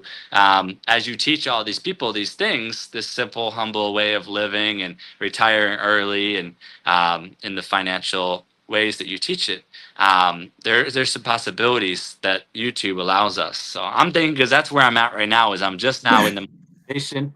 So I'm seeing these systems, the shopping and the memberships and the ads and all that. It's all our choice whether we want to activate any of it or all of it, or what you want to do with the money as well. But there's some cool systems here for it. What do you think about all that? The monetization side, and what, where are you at Well, with it? and I just did a live on Friday of the 5 ways that people can make money on YouTube even before they're monetized, right? Because I want everyone to make as much money as possible. That's me. I'm into build your wealth as fast as you can, as much as you can. Now, me personally, I'm not going to, because I've watched a lot of YouTube over the years before I started my channel. Yeah. And I always said when I did my channel, I would not do memberships. I would not do courses, right? Oh, Now, part of this is my financial independence. right. I just want to travel. Yeah. I don't want to make YouTube a job. Right. I don't. Now, I can understand YouTube being a job if it was my side hustle that I was trying to get away from my 9 to 5. YouTube would absolutely be a job, Absolutely. right? Yeah. Yep. But I'm in retirement now and I Yeah. just want to travel. I want to come to Hawaii, right? Yeah. And I do not want to have another job. Mm-mm. I just don't. I just don't want another job. Right. So, my whole thing is lifestyle and time freedom at Yep. this point in my life. There's nothing more important to me than time freedom. Now, having said that, my goal is to get monetized so Right. that the AdSense revenue goes to the homeless, Right. right? And what I want for everybody on YouTube that comes to my channel, like my Mhm. subscribers, I don't Yep. want them to send me money, right? I Right. want the advertisers to send me money, and I want my subscribers to save their money, invest their money, build their Right. YouTube channels, and retire early. Right. But they Yeah. don't need to send me money. That's what I'm trying to say. Yeah, yeah, I get it. I get it. That's pretty cool. It's pretty cool and revolutionary too, as you are flow through. And I love that you're encouraging them to invest in their self and continue to build their self, and their business. I love that too. And welcome in our support spin wheel winner for today is A Simple Family Lifestyle. They are here right now. A Simple Family Lifestyle. And happy birthday to A Simple Family Lifestyle. Happy birthday to you. Happy birthday to you. Happy birthday, dear Simple Family Lifestyle. Happy birthday to you. Awesome, awesome. Woo! All right, I had to do that. Okay. So everybody support today, all day, their channel, and wish them happy birthday. Absolutely. Cool. All right. Let's keep this thing rolling. I see lots of happy birthdays from everybody. There you go. You're welcome. Okay. So, last couple questions, and then we'll jump into rapid fire here. Um, debt and credit cards and such things like that. Debt, credit cards, loans. Can you talk about debt, credit cards, loans, any of that? Well, one, credit cards are high interest, so you don't want those. However, some people have used their credit cards to buy real estate, like to put a down payment or something on a property. No. I'm looking at using lines of credit to do Mm, that. Now, yes. right now, I just have personal lines of credit against my own name. However, someone is teaching me in the future to have Mhm. lines of credit against my rental properties that will buy more rental properties. So sometimes you can use debt to make more money. Yep. But people have to teach all of these different things. Yeah, I love it. I love it. I love that you're learning it and that you're also teaching it, because we're all, we all can start from where we're at, and we all can grow a little bit in these areas, and help each other once we get there too. Um, How about last couple here? Taxes. What are you learning about taxes?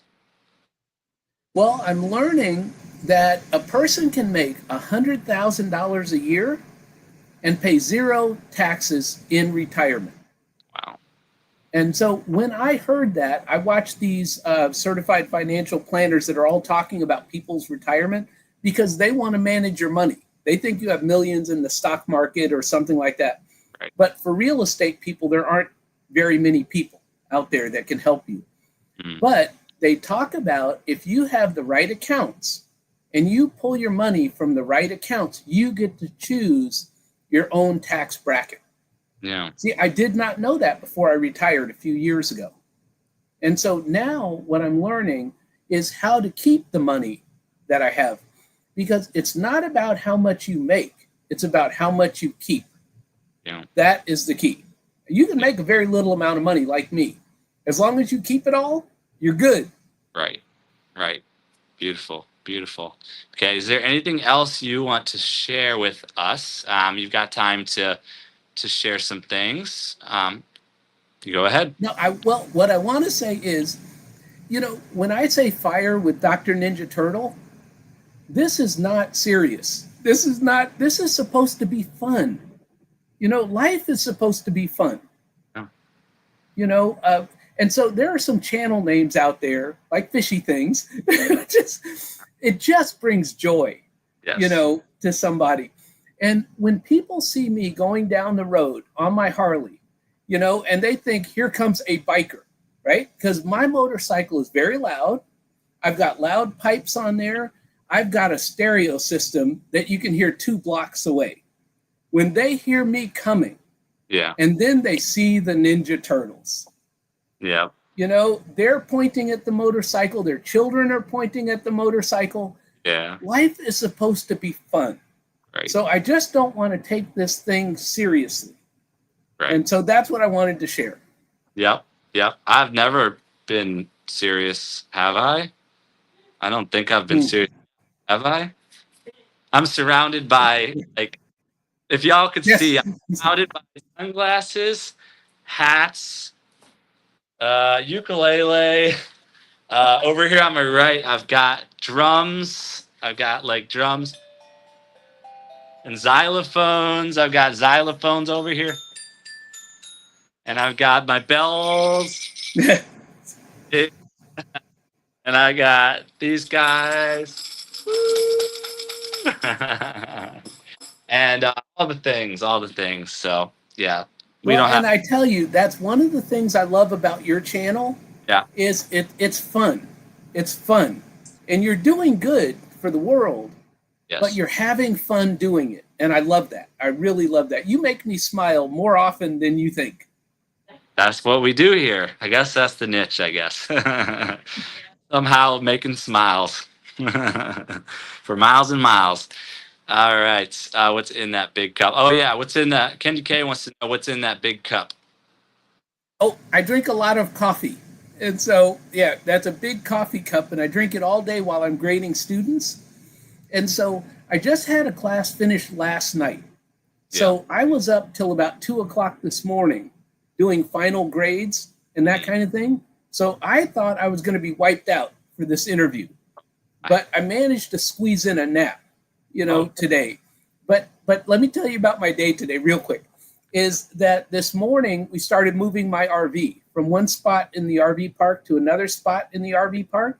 Yep. And I told him, I said, you have to do it early because I have something to do in the afternoon.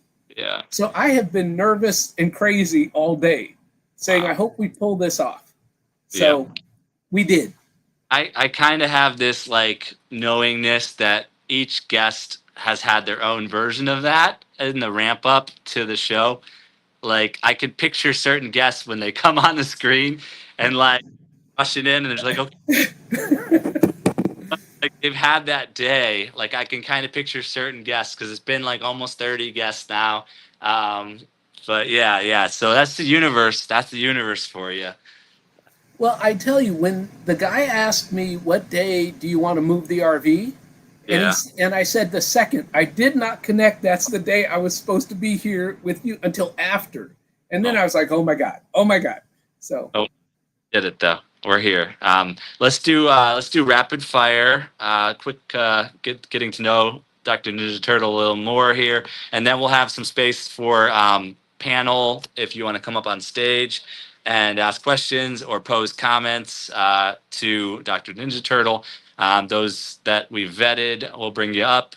We'll connect a little with that. So let's do a little rapid fire first. Getting to know him a little more. Kind of a round. I'll pose something to you. You say a quick answer, or if you need to go on, you can go on a little bit. Um, on the rapid fire is fire with Dr. Ninja Turtle is all about freedom. And that means freedom from 9 to 5 bondage. There you go. beautiful. Your subscribers are They are called owners because we own our lives and we design the life of our dreams. beautiful. Okay, all right. What's one word that describes you? Boy, stiff. I'm an old stiff guy trying to do YouTube. Okay, beautiful, beautiful. What's another word that describes you? Boy, generous. Generous. I am into community service like you wouldn't believe. I have Yeah, always done it. And like you said, the more I give, the more I get. And it's not, I don't give to get, it just happens. It right. just happens. Yeah. Like the trip to Maui to meet you, it just happens. Yeah, yeah, and you're coming over with friends. You're going to see friends, or you're all coming over to Maui. A bunch of friends are coming over. However, I have a friend that I met that does live there. Oh, cool. How long is the trip going to be for Maui or for Hawaii or what? I think 7 days.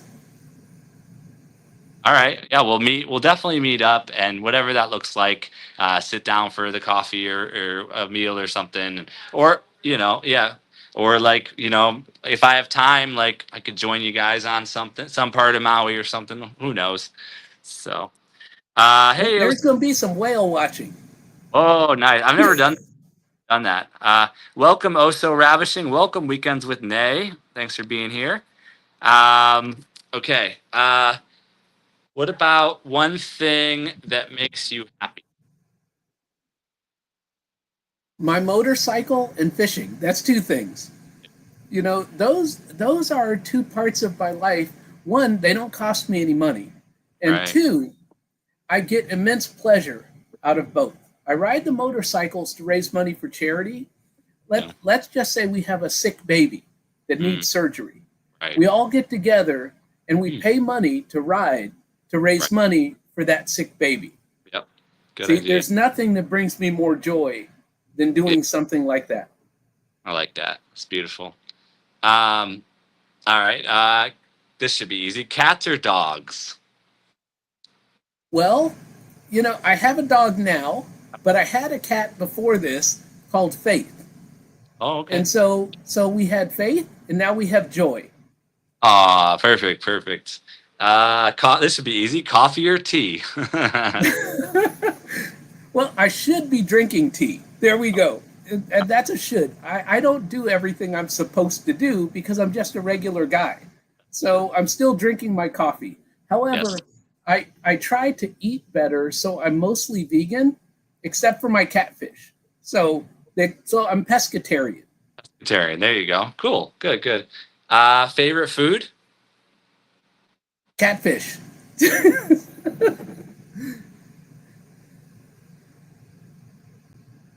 Drink? I'm sorry, you were breaking up there. Favorite drink? Well, I would say coffee, but I'm not supposed to be pushing coffee, you know. There. That's okay. How about dessert? You do any of that? Ice creams or anything? I do not. There is a new place in my town called oh god, they have like the frozen ice cream where you mix the frozen food with Jeremiah's. That's the name of it. And Yeah. if nobody's heard of it, it's like a chain ice cream place, Oh, but they mix like frozen gelato with the ice cream. oh, But they have a interesting. sugar free. So Oh, I can go there to Jeremiah's. But after we ride our motorcycles, we all go to Jeremiah's for the end of our day. Oh, nice. That sounds real nice. Very cool. Um, what's your favorite flavor of ice cream then? It's whichever one is sugar free, Oh, because I always overdo it, yeah. so it's whichever one is sugar free. Okay, there you go. What about traveling? Like a favorite city you've traveled to? Well, I'm going to say I lived in the south of France for about 9 months. And that was my favorite because I had a little convertible car and I drove down to Italy. And Mm, so I was sitting on the French Riviera looking out over the Mediterranean saying, how did I get here?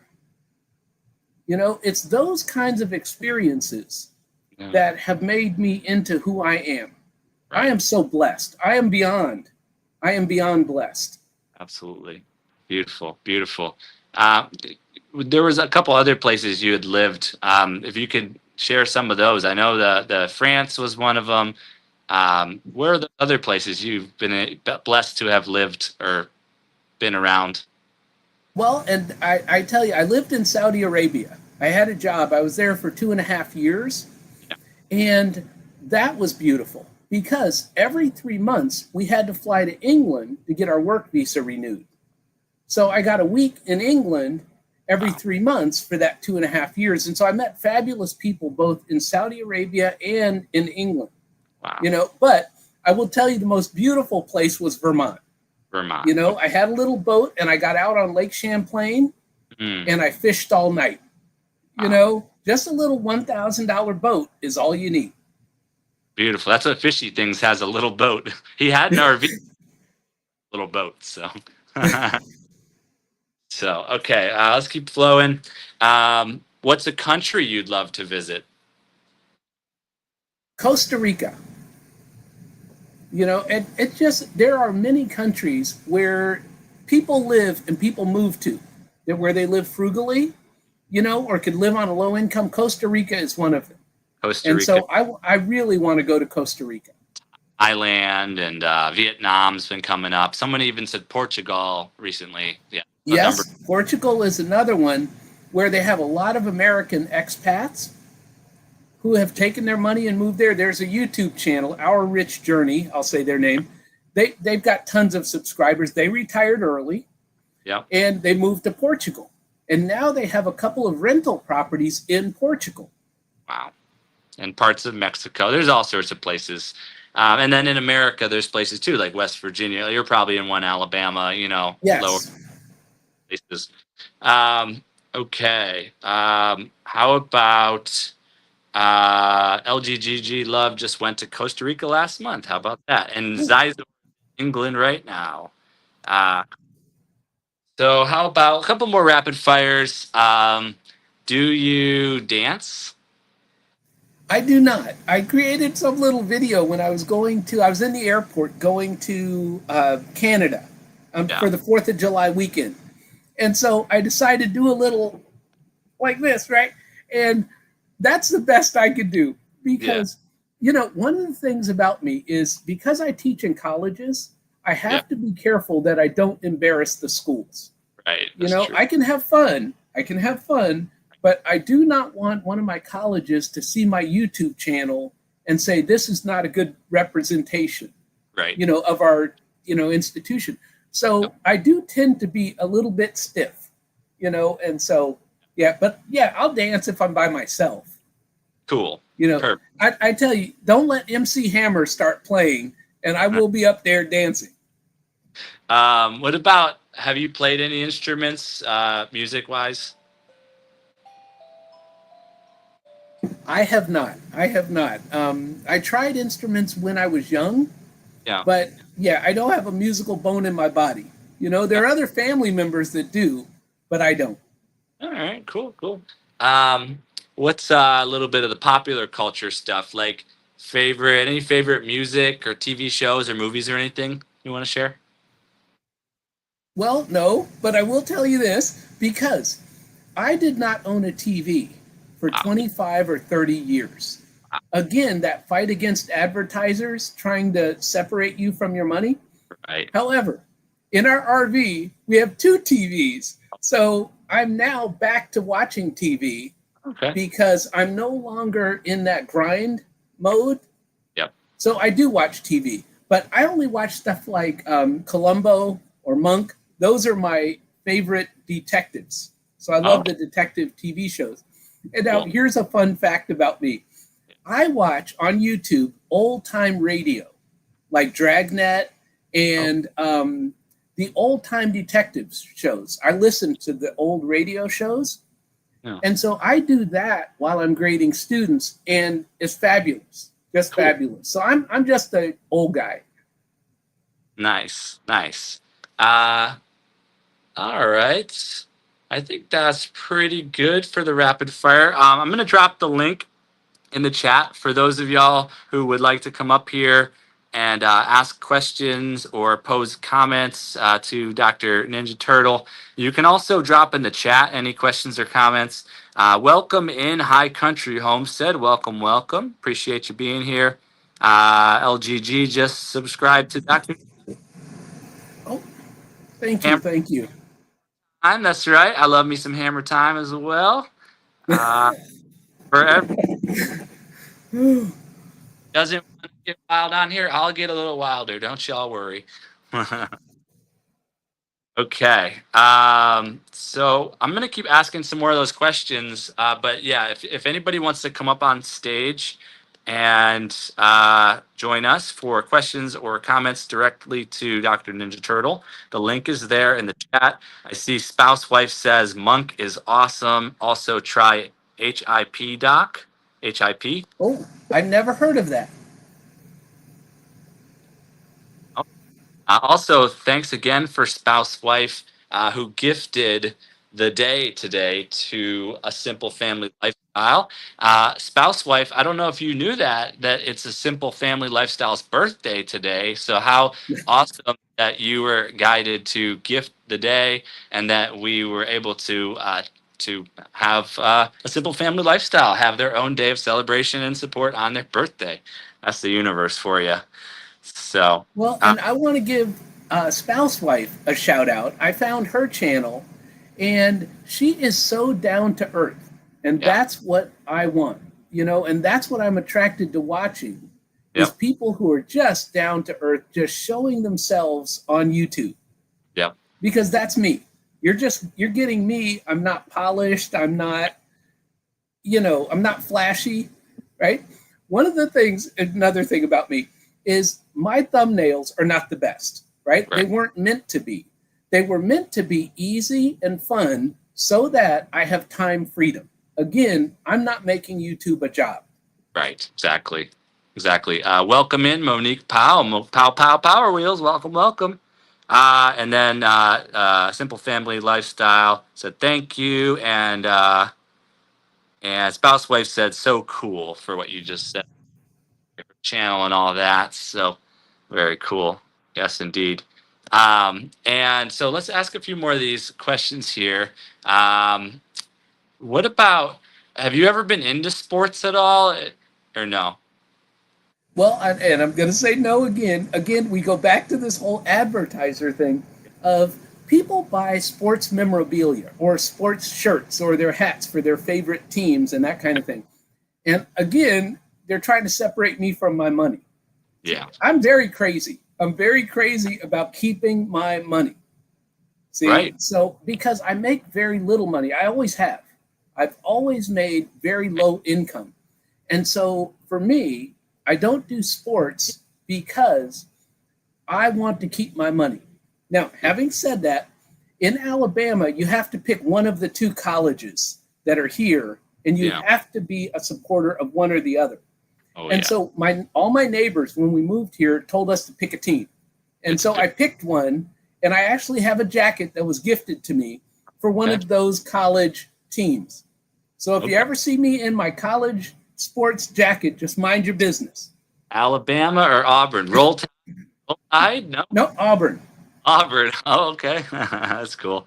All right. So we've got somebody here ready to join us on stage. Um, it is the wonderful, divinely blessed Todd from Mind Games. Here he Hmm. is. Hello, hello. Hi, Todd. How you doing today, Dr. Ninja Turtle? I'm good. I'm good. How are you doing? I'm doing great. I'm doing great today. I'm starting to heal a little bit better, and I'm just excited. I started a new little thing today. I started a course online to get a certificate. So I'm excited today. How are you? You said good. Well, How are I'm you, I'm good. Source? Perfect.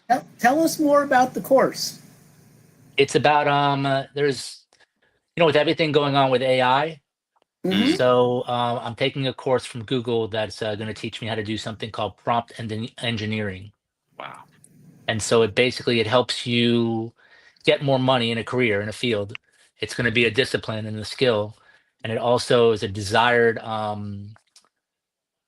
tool because people just ask questions to Gemini and to ChatGPT, and this teaches you how to ask a question and then continually reiterate it or iterate it to and reference it and add context to it so you get the what you want out of it, answer wise. And there's big pay for it. There's a lot of job skills for it. I'm excited. I just started today. Cool. Didn't know Well, anything and I about it. love that. And I'm gonna go into my little story that's similar to yours.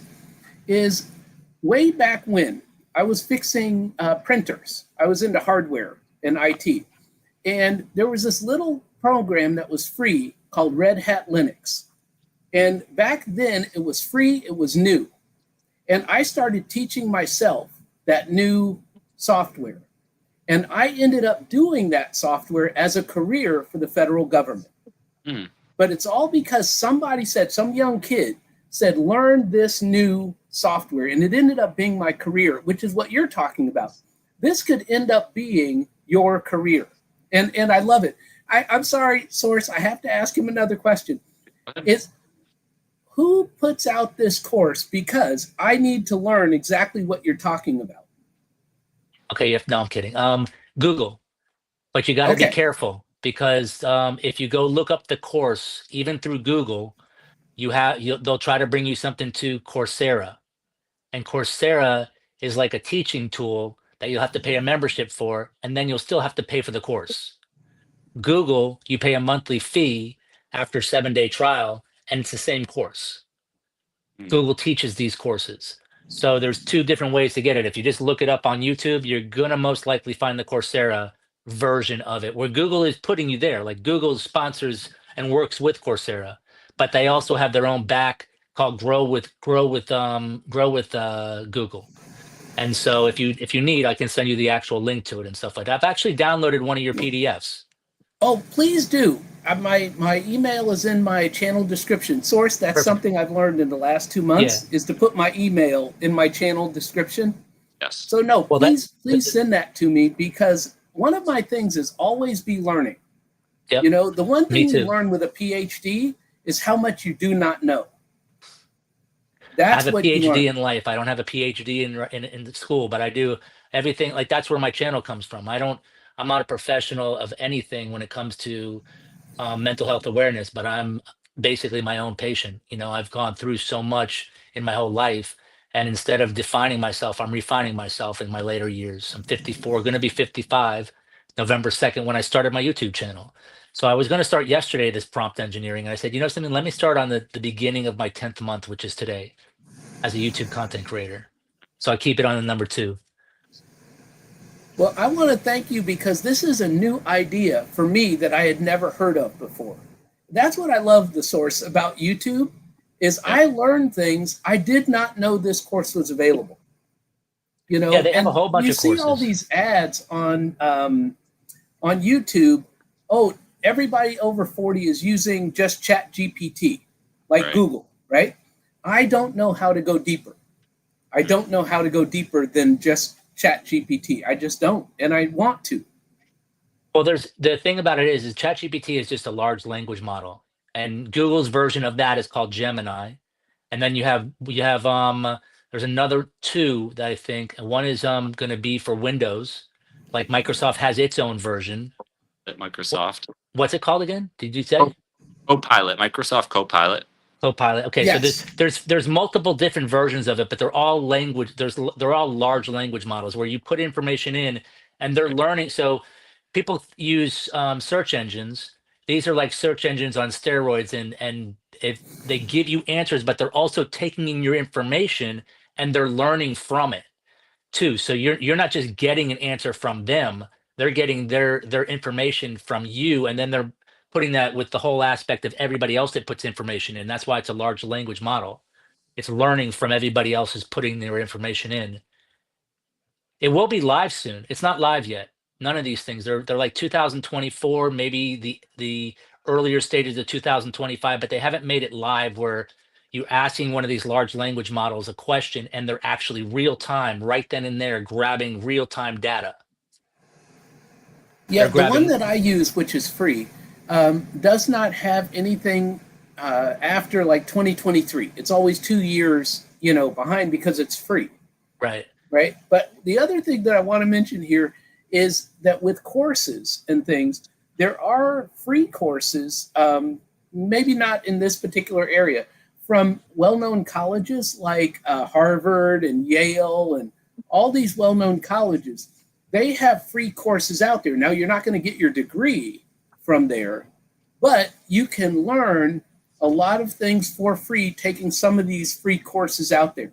I learned how to use ChatGPT in colleges from the Wharton Business School. They had a YouTube channel, how to teach teachers how to use ChatGPT. And I watched some of their videos, which taught me how to prompt ChatGPT. I didn't know how to prompt it. Did you know that ChatGPT, you can also make your own GPT? I think I heard that you could do some programming with it, but I haven't gone that far into it.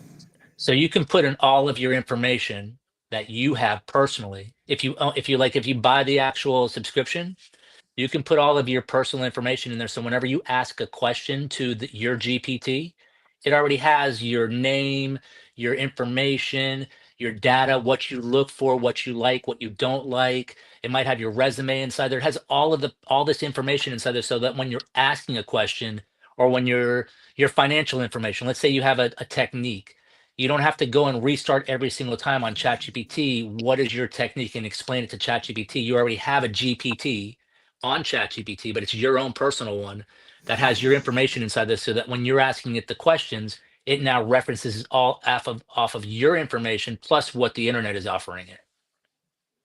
See, now that's beautiful. And I'm going to talk about Michael Saylor, who is the head of this billionaire crypto. They buy Bitcoin, right? His company buys Bitcoin. Yep. And what he says is he tells all of his executives within his company, you come to me with the answer. Don't tell me what the lawyer says. He says, I want you to have the answer for the lawyer before we call the lawyer. And he makes all of his executives use ChatGPT for that reason. So that's a billionaire who says, Did you know that ChatGPT has passed the bar? Yeah. I did not know that. Yeah, the ChatGPT also, you can put records of your health inside there. So a lot of people that have that understand this, you get health information from your doctor, and your doctor gives you like a bad review of some sort, says that you got something. You put that same information into even X-rays, whatever pictorial stuff, plus PDFs. It can read the PDFs just as it is on the paper. You don't have to turn it into the characters. It'll read off the characters. You put all that information in, and it'll give you an evaluation that's correct most of the time. Now, ChatGPT is not always right, but ChatGPT does have alternative skills to what other people that are under pressure. So a doctor's under pressure, a lawyer's under pressure. ChatGPT is not under pressure. So when you put in your legal case into ChatGPT, what should I do? It has a different like, it's just pulling information. It's not looking at it like, hey, emotional connection. Well, and I just recently did a video about AI and finance and how AI is changing the future of finance. Totally is. So I just want to say, go watch that video. It's similar to what you're talking about, but you're going a lot deeper. If you can talk to ChatGPT about your finances, let's say you ask ChatGPT about a certain stock and whether or not that stock has potential to make money. See, those are all things that we would all have to research ourselves, Right. right? Or if you asked ChatGPT, give me the top 5 stocks for 2026, Right. and what's going on, let's say with tariffs, and how will that affect these particular stocks? ChatGPT can tell you invest or don't invest. Well, there is a little bit of a caveat to that. It's also because the reason why when it comes to finance, the reason, and it's probably with every category, but finance in particular, I used to do a lot of stock trading. Not really trading, but buying and then sometimes I'd trade back Right. and forth, but investing. And I invested in Apple when I worked there. And that Mhm. stock made me a boatload, but Right. I kept pulling from it. So at the end, like last year, I did something a little foolish, but I took it on the back with my taxes because I took everything out of my Apple stock, and I put it all into GameStop. Now, GameStop, a lot of people don't know about, and if you ask ChatGPT about GameStop, if it goes off of what's being talked about in the industry, Wall Street and stuff like that, it's going to tell you it's the worst stock in the world Mhm. because it's a MOAS. It's it's like everybody wants to short the stock to bring it down so it goes under. But Right. Ryan Cohen, the actual creator of Chewy, is not, is not an ass. This guy doesn't really like to spend money. He just wants to make money. And he doesn't make a penny from being the actual CEO and board and member of the board. But what he does is he makes the stock a lot of money. The stock has $9 billion plus on the books, just sitting there that he's not using, that he's waiting, sort of like, Warren Buffett's waiting for the downturn in the financial market. Mm. So, like everybody else thinks that they have, I mean, not even Apple has this much money anymore. When I worked for Apple, they had like $150 billion on the books. And then they started borrowing money for 0% interest.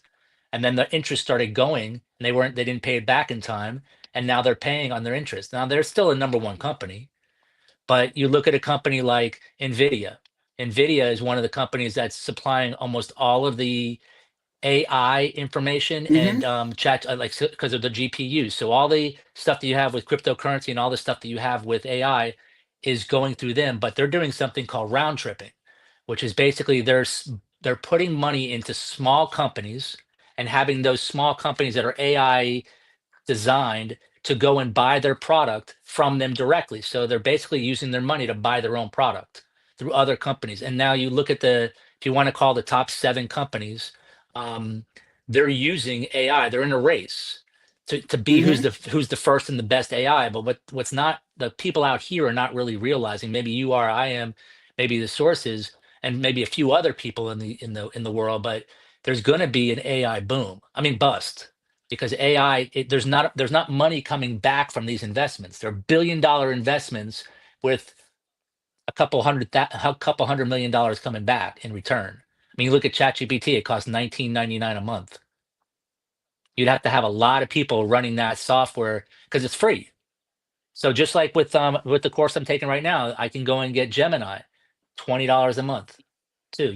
All these things are making it so it's easy for people to buy, but that's just like crumbs to the billions and billions of Yes. dollars that they've spent on this actual AI software.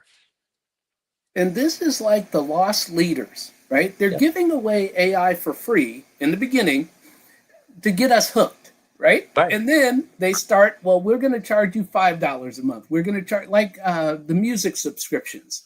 We're going to start off free and stuff. And you know, what I do is I invest in broad-based mutual funds, right? We'll just say the S&P 500, wherever it is.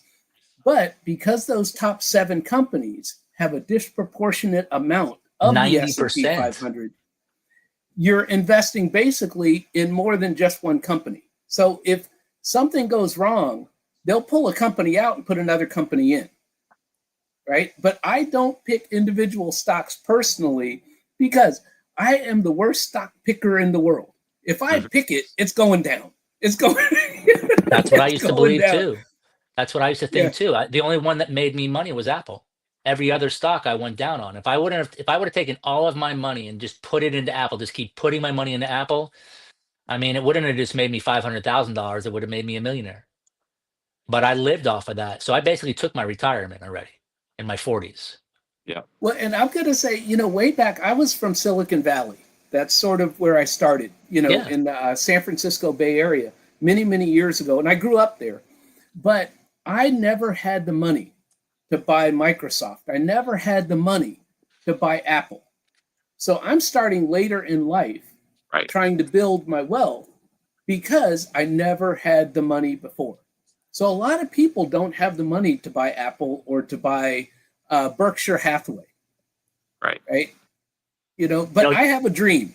I have a dream to own one share of Berkshire Hathaway. Of A shares. Yeah. The one that's whichever one is the cheapest, because I couldn't afford that. Yeah. You want the one that's higher because then you get to go to the meetings each year. Oh, get to go to the annual meeting. Yeah. But that's the lower one. The lower one, I don't think you get to go to the meeting. See, now, Source, if you don't know, and I could be wrong, but I think it's 750,000 or something for one share. Yep. Yeah, it's just insane. But we all have to have dreams. So that's what this is. Life is a dream. If you want to look at a stock that's gonna so if we get to make it, because right now the main companies are BlackRock, Vanguard, and State Street. I know we turned this into a finance show, which it is a finance show, right? Okay. So they own 5% of every single publicly traded stock. These three companies, and that's how they monopolize the whole thing. They only own 5%, so they're not going to be getting regulated. And they keep going to Congress, and they keep having their lobbyists say we're not high enough. We don't own. But what they do is they own Nike and Adidas. Yeah. And so they don't say, hey, Nike's doing better than Adidas. Why don't we lower the price of Adidas? No. They keep Kanye West. They make the $1,000 shoe. They still keep Jordan. They make the $200 shoe. They don't care because they're getting from both sides. Right. So we're really not so much in this economy that's a lot of people think that that's really inflation. What it is it's greed. These three companies are on the board of all of these companies, and they are making all these companies raise their prices. That doesn't mean that there's not inflation, but it just means that the prices are being raised to substantial amounts of money to where people are thinking, hey, why is our government doing this to us when it's really these three companies that are doing it out of greed? And so all of our food prices, they make all the food companies buy cheaper grain and cheaper stuff. Did you know that in the United States, we are allowed to use up to 10,000 different ingredients in our food? And if you go to Europe, they can only use 400 ingredients. So Europe has... I didn't know this. And so what I'm learning here is that I want to own those three companies. See, be an owner, right? Don't be a consumer of what these companies are selling. We're talking like Nike and Adidas, right? Yeah, I don't want to buy Nikes and Adidas. I want to own the company. That's me. Right. I am an owner.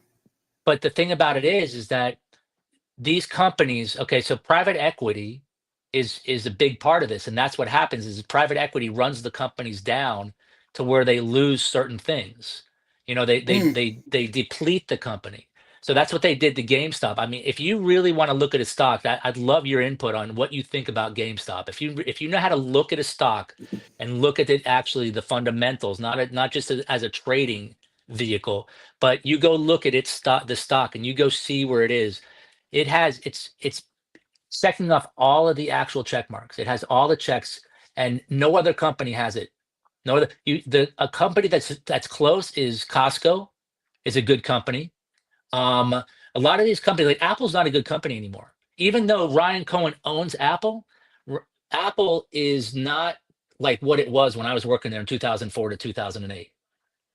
And now it's like because it doesn't get the same turnover, meaning that the iPhone and your computers, people aren't buying them every 2 years like they wanted you to. And now they're starting to make their product in India. So what's the quality of their product going to be when it's not made in China and it's made in India? Not saying anything bad about India, but I'm just saying about the quality level. Also, the longevity. My phone that I have right now is going on almost 2.5 years, where they're expecting you to buy a new phone every 2 years. So I'm already a half a year over what they want really you to purchase a new phone. See, and I'm way over in that just yesterday on my live, right? I said on my live, I said, I'm using this iPhone 12 and I'm going to keep using it till it dies. Well, today I was Uh-oh. looking at my iPhone 12 because I was recording them moving the RV and it's starting to separate. So, what am I going to do? I'm going to buy the biggest, the best Apple phone they have, right? The 16 Because Pro Max. I that's have it. right. The way I roll Me is too. I buy something with all the bells and whistles. Right. See, I don't buy the bottom model. I want everything you have to offer. That's just how I roll. Yeah. So you don't have to buy, you don't have to get add-ons, and you don't have to be like, oh wow, why didn't I get that? Type of thing. So that's So what what happens, I Source. didn't know One you had a day after you say you're never going to spend money again. your I didn't know you had a master's in finance, Source. It's a master's in business, concentrating in finance. But yes, I do. I do. And I had my own business for 8 years already in transportation. Um, yeah, way back. So I had a business too, but you know something, you said that you were a you and Deb are basically property managers. You're not property managers. What you are is you manage the chickens from not suing your actual tenants. You just get sued by your chickens. yo, yeah, the truth comes out in the next video. I'm in the final touches of the video. It's just details, like trying to get it just right. It's the 5th episode of The Great Chicken Hunters, and yeah, we have yeah, pretty soon we're gonna have to go to court and battle with these chickens. It's And let me ask you something. What's going to be the judge? Is the judge going to be the pig? yeah, the pigs. Because he's probably friends with the chickens, and he's going to side with the chickens. Maybe, I don't know. I think the animals just are good with each other, but they're all, opposing each other. They just know, like the cat can go whoosh, the pig can go and like they all know, respect each other for the dangers that each of them bring to each other. All the animals and creatures. I've got some more animals too. I'm about the animal content right now. Got like all the creatures I come across in Maui, and I've got this new thing called like the Animal Lovers Club, where we all share our animal videos and we create a Mm. mega. We all share each other's mega uh, animal videos, and we just build a viral movement. So I just started that. So, yeah. Source, I tell you, I love how you think, Ah, because I studied business ownership, for my PhD. So I'm really into everyone owning a business, oh yeah. and owning your life. But I Yes. love how you think. I can see your mind in your videos. I can. Yes, yes. I love it. I love it. Yeah, yeah. About this my whole life, like entrepreneurship, being your own boss. And like I have this download, this flow of divine intelligence flow through. Me I too. I just want to be able to like just I open source everything as of now. Just get it out there. Like I can't build all of it, but if we all keep it open enough, we can all build it all together, and we can all win. And not just to all monetize, but to down the road to change the whole world and in the image of God, implement a lot of it. Like what you're doing, you're going to flow through Dr. Ninja Turtle a lot of the money straight to the homeless. You're in your neighborhood, you're going to have no homeless pretty soon because you're going to do such a good job. And then where do you go from there? You know what I mean? So, Well, and if it grows, it grows. I never thought about that because I think small, right? One of the things that I do in my community is I go with a faith-based organization and we actually knock on doors, oh, nice. at motels, and apartment complexes and tell people, here's a free lunch. It's just free. You know, those are beautiful things to do when you see someone open the door and they've got children, Yeah, so my point is that the more we give, the more we're blessed, right. and it's, let's just say somebody said it's not our money, we're just stewards of the money, We can't take kind it of a with thing. us. Right. Yes. And so I think that we're stewards of kindness, right? If we pass Awesome. on kindness, right, other people pass on kindness and it becomes an epidemic of kindness. Mhm. And so that's why you'll see a lot of community posts on my page about being kind. Giving is the best reward. because you Yeah. don't expect anything back in return. The gift you get is what you see the other person get from that gift, which doesn't usually expect it. Like in my life, I didn't expect a lot of, even though I had a good upbringing, I've had my own share of trauma, and I was very like I didn't trust a lot.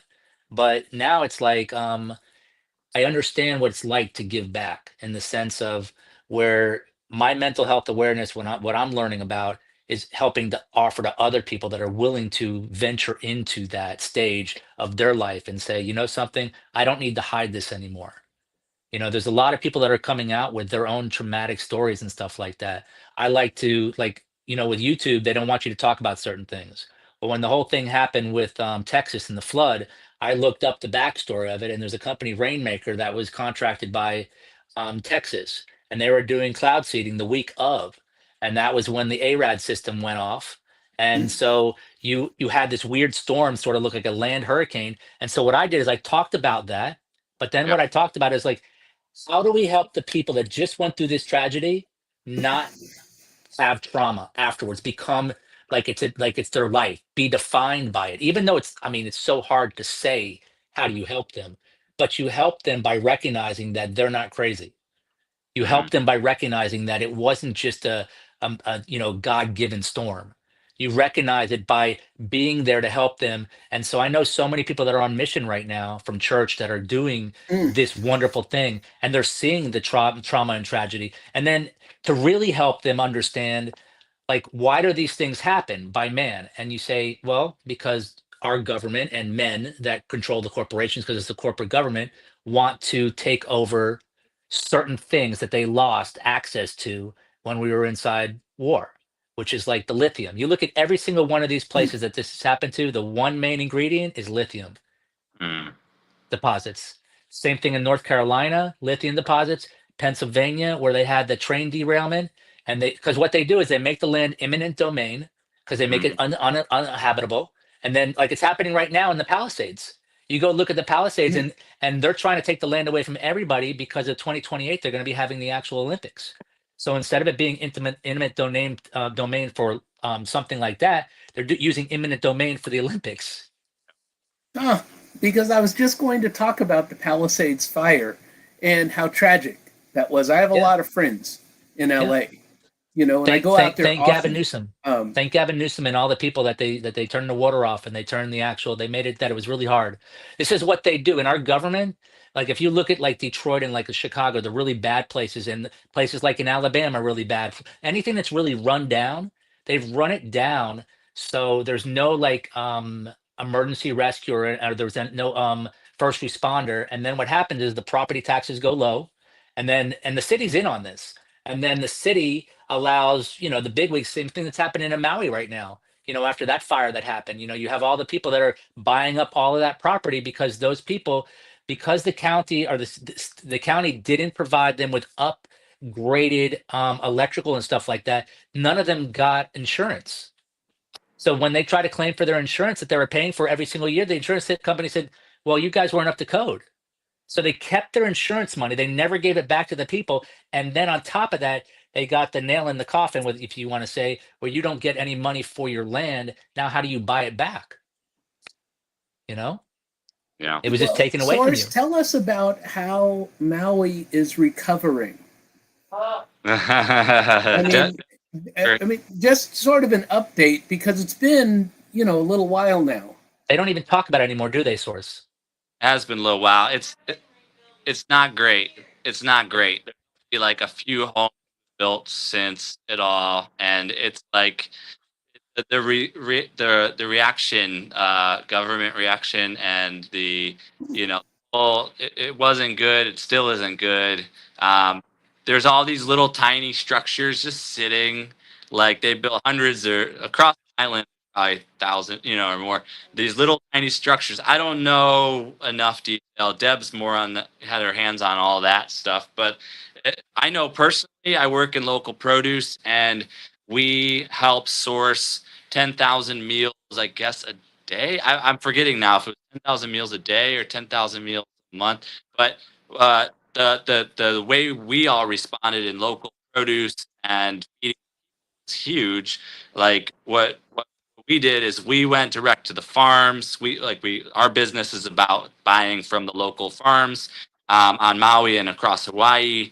And on the consumer side, there was a lot of businesses that stepped up, a lot of restaurants stepped up to make meals, but then they needed produce, so they would come to us or through the farm direct, and then we made sure that the funding was there through the Maui Food Bank and these different Hungry Heroes Hawaii, these different nonprofits. They stepped in as the front of, we'll receive all the money from the people of the world that then can flow to people like us, the distributor or local produce that we could buy direct from the farms. So then we just flowed pallets upon pallets upon pallets to help these local restaurants get the produce, plus these creator of meals nonprofits. We would flow truckloads of pallets upon pallets direct to these restaurants and these charitable organizations,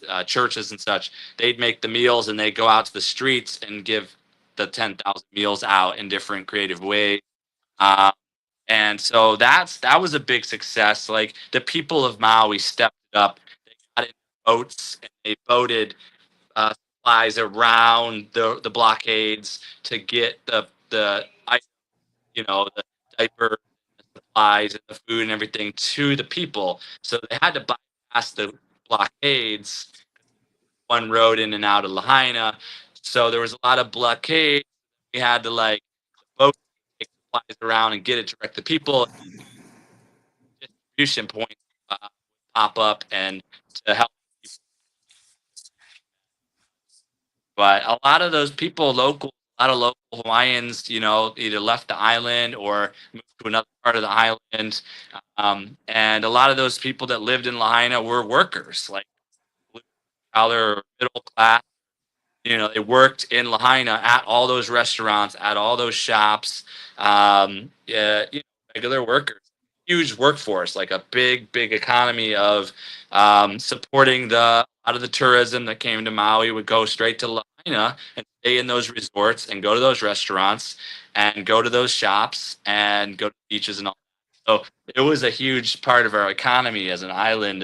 Lahaina, we still have Kihei operating pretty strong, another area where all the tourists come and stay and go to the restaurants and beaches and all that. And then there's the rest of the island that's a little bit spread out as well. But it's not great. And yeah, another one of these major disasters, whether it's fires or whether it's these, Direct energy weapons. truly is, do your own research on it all. Yeah. And whatever smart cities and all that sort of stuff, we all got to be aware of this sort of stuff, for sure. Great. So I'm sorry, Source. I have another question. So, how did you end up? I know you talked about Cleveland and basketball or something, but how did you end up, even from Kent State? How did you end up moving to Maui? I mean, if I could have done that, I would have done that if I'd have known how to do that. All right, so here's a little bit of the story, and we can go a little long. I mean, we're past 2 hours.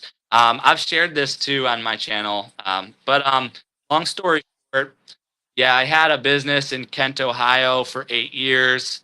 At the tail end of it, I was hit by a car, so I had my jaw wired shut, and my leg was metal rods and all that, and in and out of the hospital within days or something, and then. Long story short, the business just tailspin down to a point where I just moved on. I ended up moving home to be with my dad and my family, reconnected all with my family in Ohio there, Cleveland area.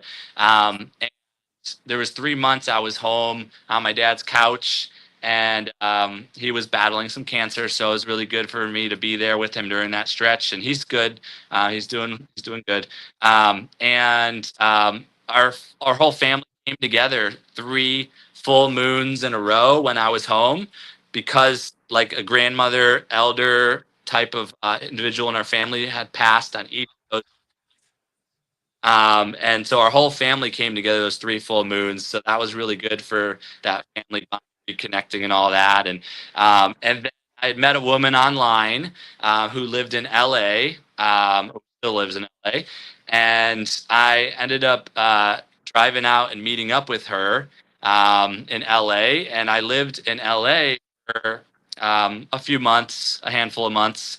I lived in a van on the streets of LA, and I would go to a shop or a library and sit on the internet and work on changing the world, building a Mm.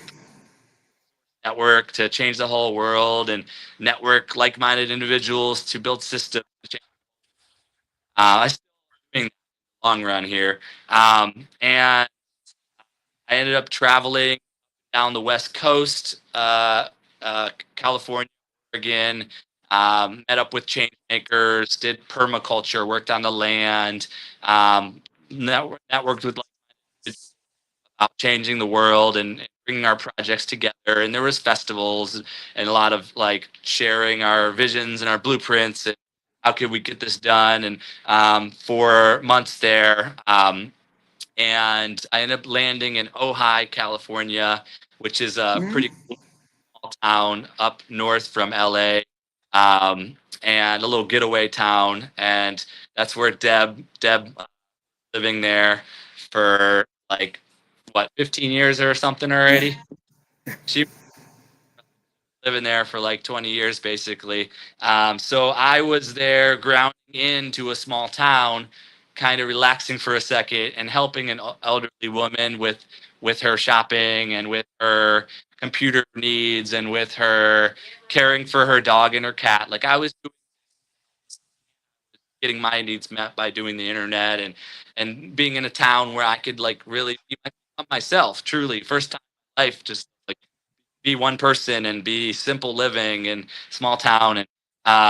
And so I met Deb in Ojai at a uh, bar restaurant thing. We both were just watching live music and sitting at our own table, and we approached her and hey, and we both knew, hey, you're just like me. Oh, you're just like me.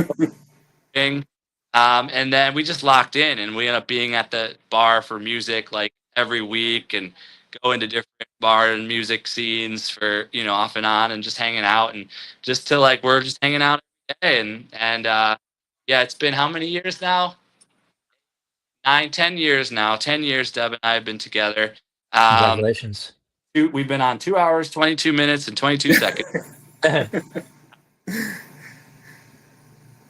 Um, and yeah, so I was traveling up and down the coast. I was on a bus tour even that went up and down the coast. I stayed in Oregon for a few months working with the Change the World project.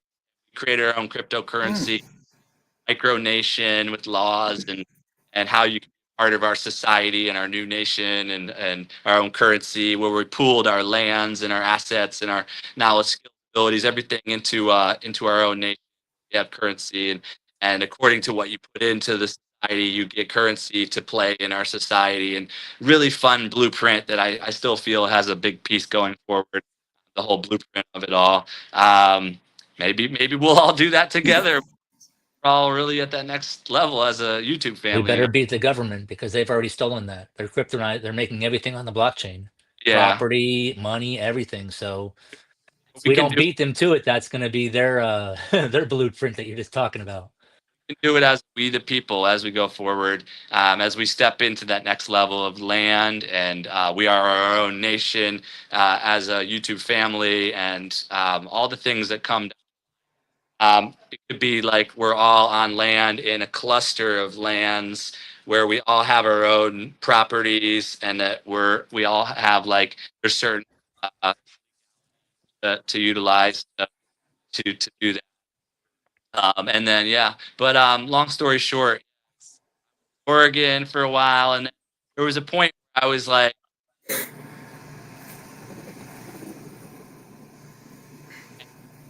Uh-oh, we've lost your voice. "Oh, is the stream?" No, now Oh, you're back. You're back. He's got to recheck. Yeah, he's coming back in. I noticed that I yeah, noticed the source that happens. So I noticed the source that sometimes your signal gives in and gives out. Yeah, I think it's because I'm holding the stream and it's a lot, but it could be our Yeah. technology too. There's Uh-oh. Yes. Hi-yo. Yeah, come. Hi-yo. But to close out the story, long story short, I hopped over to Maui, Okay. and then Deb, Oh, not too much oh, longer, hopped over to join me once I got it all set up, where she could live in a place like nice enough, and all that, where we could have a good little life. So yeah, she joined me over here, and we've set it up pretty nice. But we're always looking for ways to upgrade, whether it be work or whether it be home or whether it be lifestyle or whatever. So, but I don't know if that answered your question. no, California, it did. California, and then Maui. It was like guidance to me was Hawaii was the next step, and Living Maui. where you couldn't get off unless you had to fly really far. We haven't. Neither of us want to fly anywhere. So No, that's what I'm saying. You made sure that you were on an island. I flew to her the week before the pandemic. I landed in Ojai the week before the pandemic, and there was a point where it was like, if I don't leave tomorrow and Right. go back to Maui, then I won't be able to go back. And it was right when the pandemic hit, which when the pandemic hit, I went full time with delivering to houses. Hundreds of houses. We delivered to hundreds of houses every week where I work. So I was the only one on the streets for those couple weeks during the pandemic. Me and a couple other delivery people, and I'm Essential. zooming around delivering local produce boxes to everybody's houses. And so I was in full go. And so yeah, we had pandemic. We've had a missile threat here, quote Oh unquote my goodness. missile threat. We've had tsunami threats, hurricane warnings, fires. We've had fire. The fires were in Lahaina, but they were also up in Kula and a couple other places around the island that day. So it's Did been you wild. did you know the story? So I'm sorry. I'm gonna have to jump off All because right, let's go. he wants to go. He's telling us it's time. It's time. It's time. it's his time. It was Yes. great speaking with you, Dr. Ninja Turtle. Thanks, Thank you I'll get you guys that both. information. Thank you so much. No I've doubt. learned so Thank much you. from this interaction. But Perfect. my dog is a timer. Thanks so much, Dr. Have a Ninja Turtle. great one. Thanks, Todd. Let's Thank you close all Mahalo. so out. much. Thank you. Thank you, and Aloha, please everybody. email me. Aloha. All right, everybody. Mahalo. Thanks everybody for being here. I see all y'all. I think I shouted everybody out.